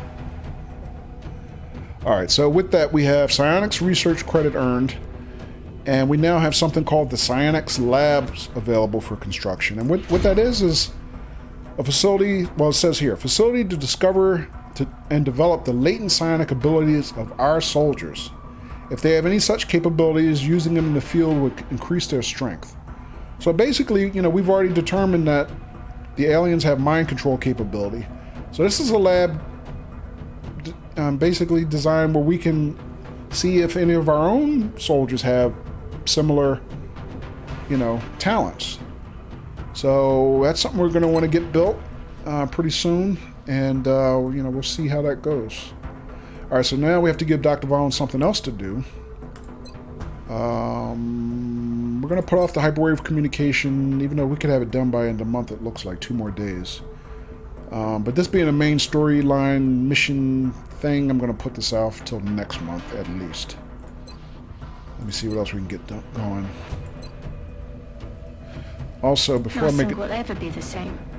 The work that we've done here to adapt the technology of a hostile enemy force has advanced the scientific progress of mankind by untold generations. These weapons, these abuses of science, we still have an opportunity to use them for a greater good. We have paid a heavy price, but our efforts have not been in vain. Alright, so I just want to drop out and see how many weapons fragments exactly we have. We got 83, so... Oops, wrong one.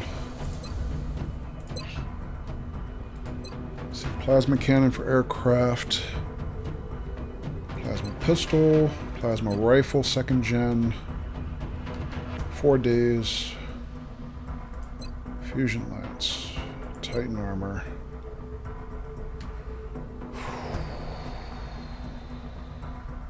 I don't know. I honestly don't know what... I'm not sure exactly what to do next, to be honest.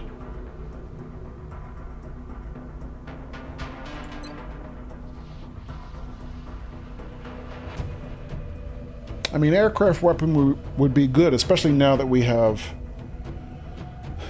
firestorms. But something in the back of my mind tells me I should fast track as fast as possible to Titan armor. I really think that's what I need to do next. That's unfortunately among the longer times. So let me see again. So we're at June 29, 30. So we'd be 8 days into the next month, into July, before we'd actually have Titan armor. But that might be... I might be right on time. And then even after we have it researched, we still got to build it. And it's not going to be cheap. What should I do? 2 more days. Alright, so nothing here is going to be done by the end of the month. We're in the next month for all these projects anyway. I'm just going to do Titan armor. Let's get that started. Other than time, it's the least costly also. Hey, Mortal Turtle! Good evening. How you doing?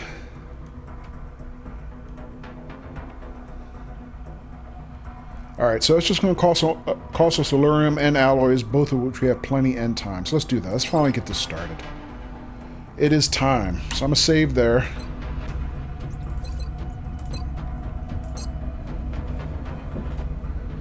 Alright, so June 29. You know what? I think I'm going to deploy my satellites now, too. I don't want to run the risk that we're going to end up just past the end of the month with our satellites not being on station. So, even though we have 4 built, after figuring out, you know, the way our current uplinks are kind of architected, we can only deploy 3 this month. Or at least I'm only going to deploy 3, because I want to rebuild one of the standard uplinks to a Nexus. So, we're going to pick, obviously, our 2 highest panic level country. So that would be Egypt. Reward there would give us additional, well, we get 70 a month from them from now on. We'd get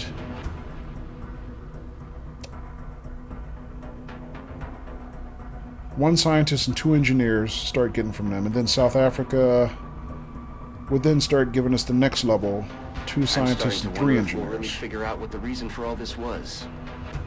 Plus 80 a month. So we'd have, and plus we'd have the full continent bonus over Africa. So that would be all in, which I kind of forget what all in is. Yes, Hypo. Yeah, feel free. I have the same username on Steam.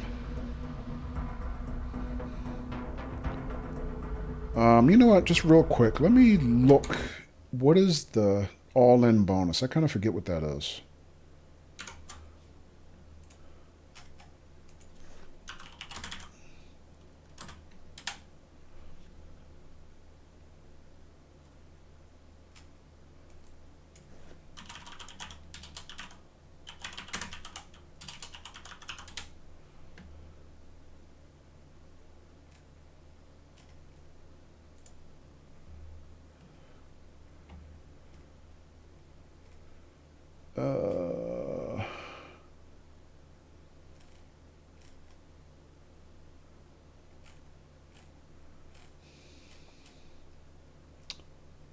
What is all in bonus?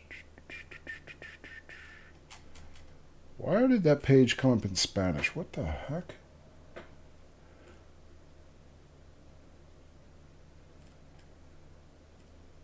What did I say it was? Africa? Yeah, so...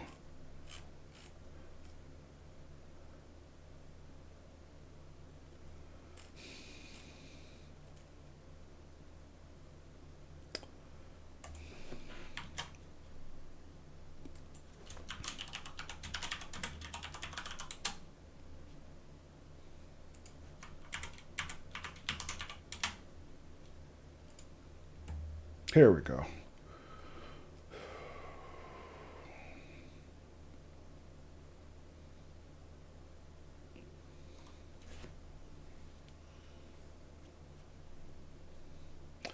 XCOM funding increased by 30% per month. Okay, that's not bad. Could always use more money. Myrtle Turtle says I can translate that Spanish for you, bud. Yeah, thanks, Myrtle Turtle. I actually do speak some Spanish. But it just surprised me because I went to the main XCOM wiki, and for whatever reason, that page came up with the continent bonuses described in Spanish for some reason. So, like, most of the page was in English, but those were in Spanish. It was kind of weird. I don't know. Maybe it was a server error.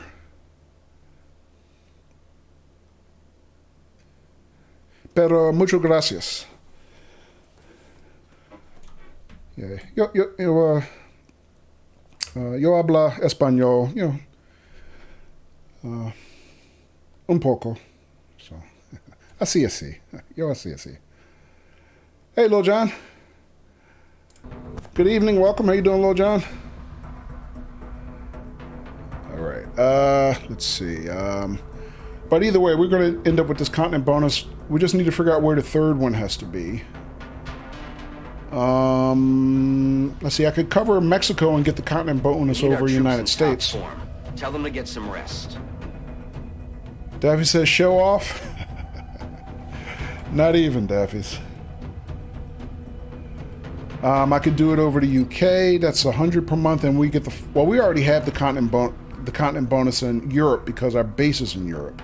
So wherever you set your base, you automatically get the continent bonus, regardless of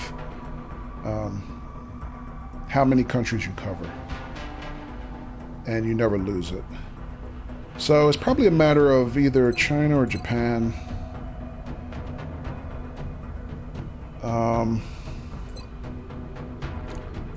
They both offer a lot of money, so that's a coin flip.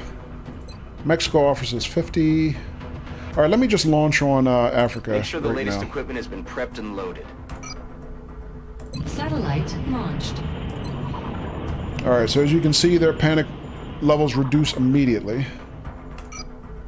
Satellite launched. And then we have 2 more satellites available to launch. We're only going to launch 1 more, though.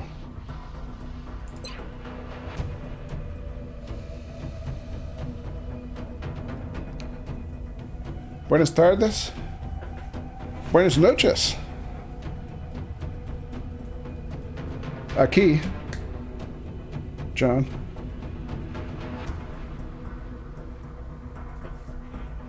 All right, so let's see. We're just going to pick... We're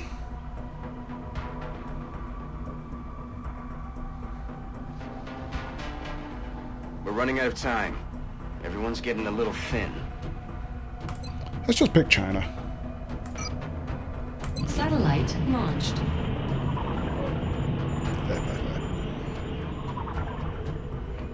Yeah, I know. We're in the same time zone. Okay, so we're gonna hold that last satellite in our queue for this month. So we're currently we have 14 capacity. We have 10 in orbit now. But I'm not going to launch that last one because I'm going to want to tear down this Nexus, this uplink, and build a Nexus in its place for next month. And that'll give us 16 capacity for 16, which is all the member countries we have in XCOM. And I have to say, to this point, and I think I mentioned this last week, I don't think I've ever been to this point in the game where I hadn't lost at least one country. Right now, we don't have any countries left. I mean, I'd be shocked if I could get through a playthrough and not lose any, but so far to this point, it's gone pretty good in that regard. So I have to plan for controlling 16 countries, so... or satellites, rather. So, let me see, with that, I tear this down, I would then have...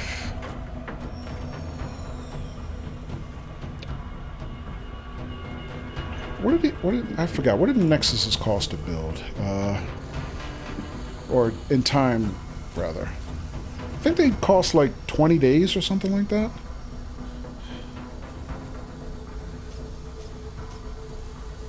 I can't build it now anyway because I don't have cash, so... With that, it doesn't matter if I tear it down. I think the tear down is immediate. The construction time, we should be able to start once we have some cash immediately next month, so... Alright, so yeah, we're just going to go with that. So So our birds are in flight. They'll be on station in a couple days.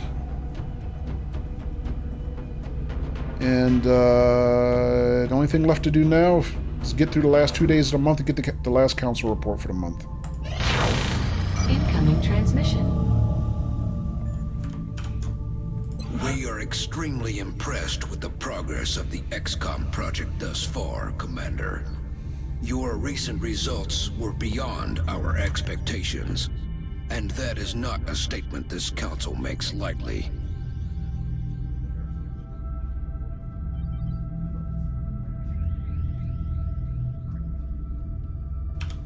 All right, so A grade for the month of June. So we immediately get additional cash rewards from the council. So we get $1,500.53, or credits rather, not dollars. This month we're rewarded an additional 10 scientists and 8 engineers. And nobody's left the council. Only a couple countries in, even mid-grade panic. We eliminated, most significantly this month, the alien base. We went in there and just kicked their ass. And that was the biggest thing we did this month. So that was a pretty good mission. We had one terror mission, which is the one we did just before this. 2 abduction missions. Felt like more, but only 2 this month. We launched 3 satellites, and we have another one in the queue that we can launch anytime.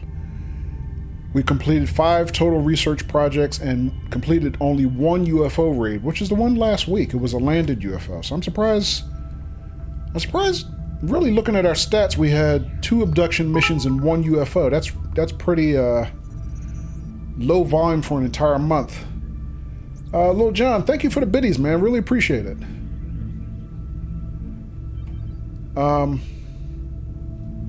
Very generous, John. Thank you. But I think because we did, a pretty big mission this month in terms of the alien base assault, which is huge. That's a major storyline mission, and pulled it off. Maybe our overall volume of other mission types kind of dropped for the month. All right, so yeah, really solid month for us. Remember, we will be watching. I'm going to save there immediately. And before we move on, okay, so now we're at July 1 in the campaign, month 5 of the campaign. There's something else, and I'm forgetting. It was something else I decided I wanted to do. Let me see if I can think for a minute. So, satellites, a couple more days before they're on station. So yeah, 3 satellites. Maximum of 4 days. We got 7 days for Titan armor. That's going to be great. And then the council report, obviously, 31 more days out. Something critical I wanted to do.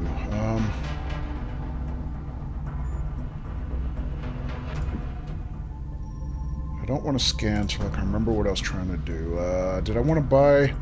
Well, I do want to buy that officer candidate school upgrade. The Don't Die on Me. I really want to buy this. Now that we have money, I think it would be good to do.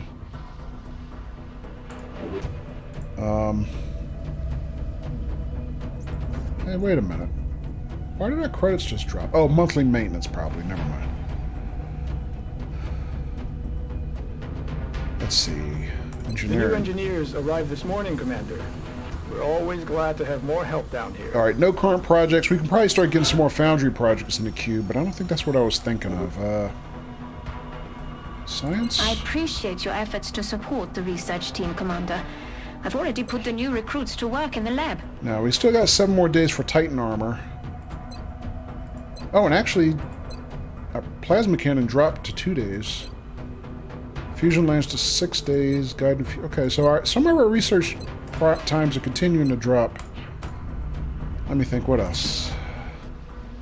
Is there something I wanted to do?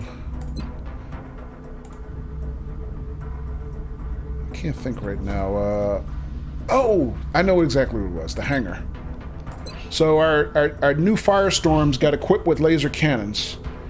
And now that we're ready to deploy them to other continents. So I'm gonna keep one firestorm for ourselves, our home base here, but I'm gonna transfer the other one to another continent. So let me think. Where do I want to send that firestorm? Also, you know what? We don't have any coverage over South America at all. Argentina and Brazil. That's something I'm going to want to do probably for a goal for this campaign month. Let's see. We got firestorm over our home base. I would say let's send it to North America.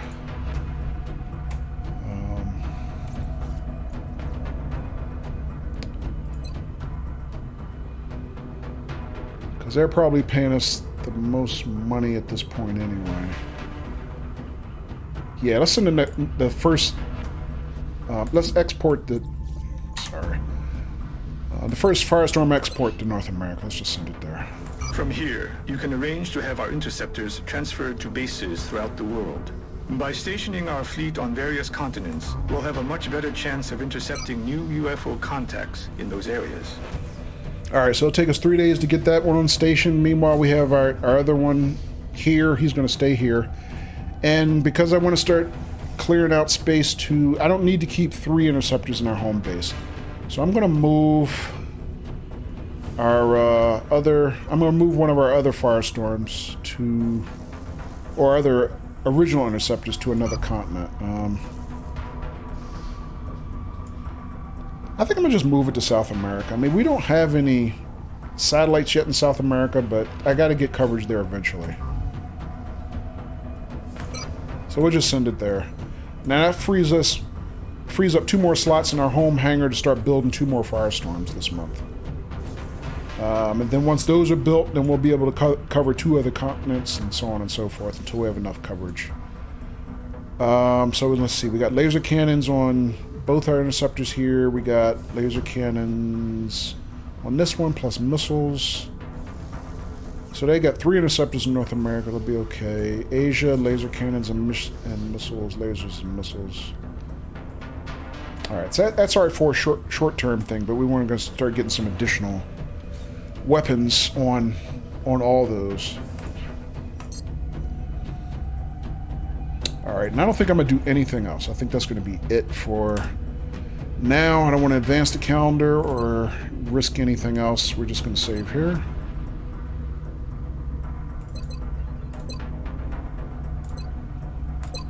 And that's going to be it for tonight, guys. Alright, so pretty good outing tonight. Got a lot of stuff done. Got some other key things in the queue that are looking pretty good, and trust me, we're going to need every last bit of those new resources in the coming months, because shit's about to get thick. But our squad's looking good. I think we're ready. I think we're ready for whatever is coming. Definitely appreciate the new recruits that joined tonight. Again, you know, I'm always looking for new recruits. So if anybody, you know, is interested in joining our squad here and putting it on the line to defend our way of life here on planet Earth, hopefully you come back on our next stream and we'll get you signed up. Because trust me, we're going to need all the bodies that we can get. All right, good night. Thanks to all you guys. Good night to you, Donna. You're welcome. Hypo. Nudes, you're still hanging out. Night to you too. Still trying to learn about the game. Okay, Nudes. Glad to hear it. And again, we're going to try to get you in the squad as soon as we can find the appropriate character, all right? All right, folks, enjoy your evening. Thanks again. Hopefully I see you guys on Sunday. Have a great weekend. See you soon. Take care.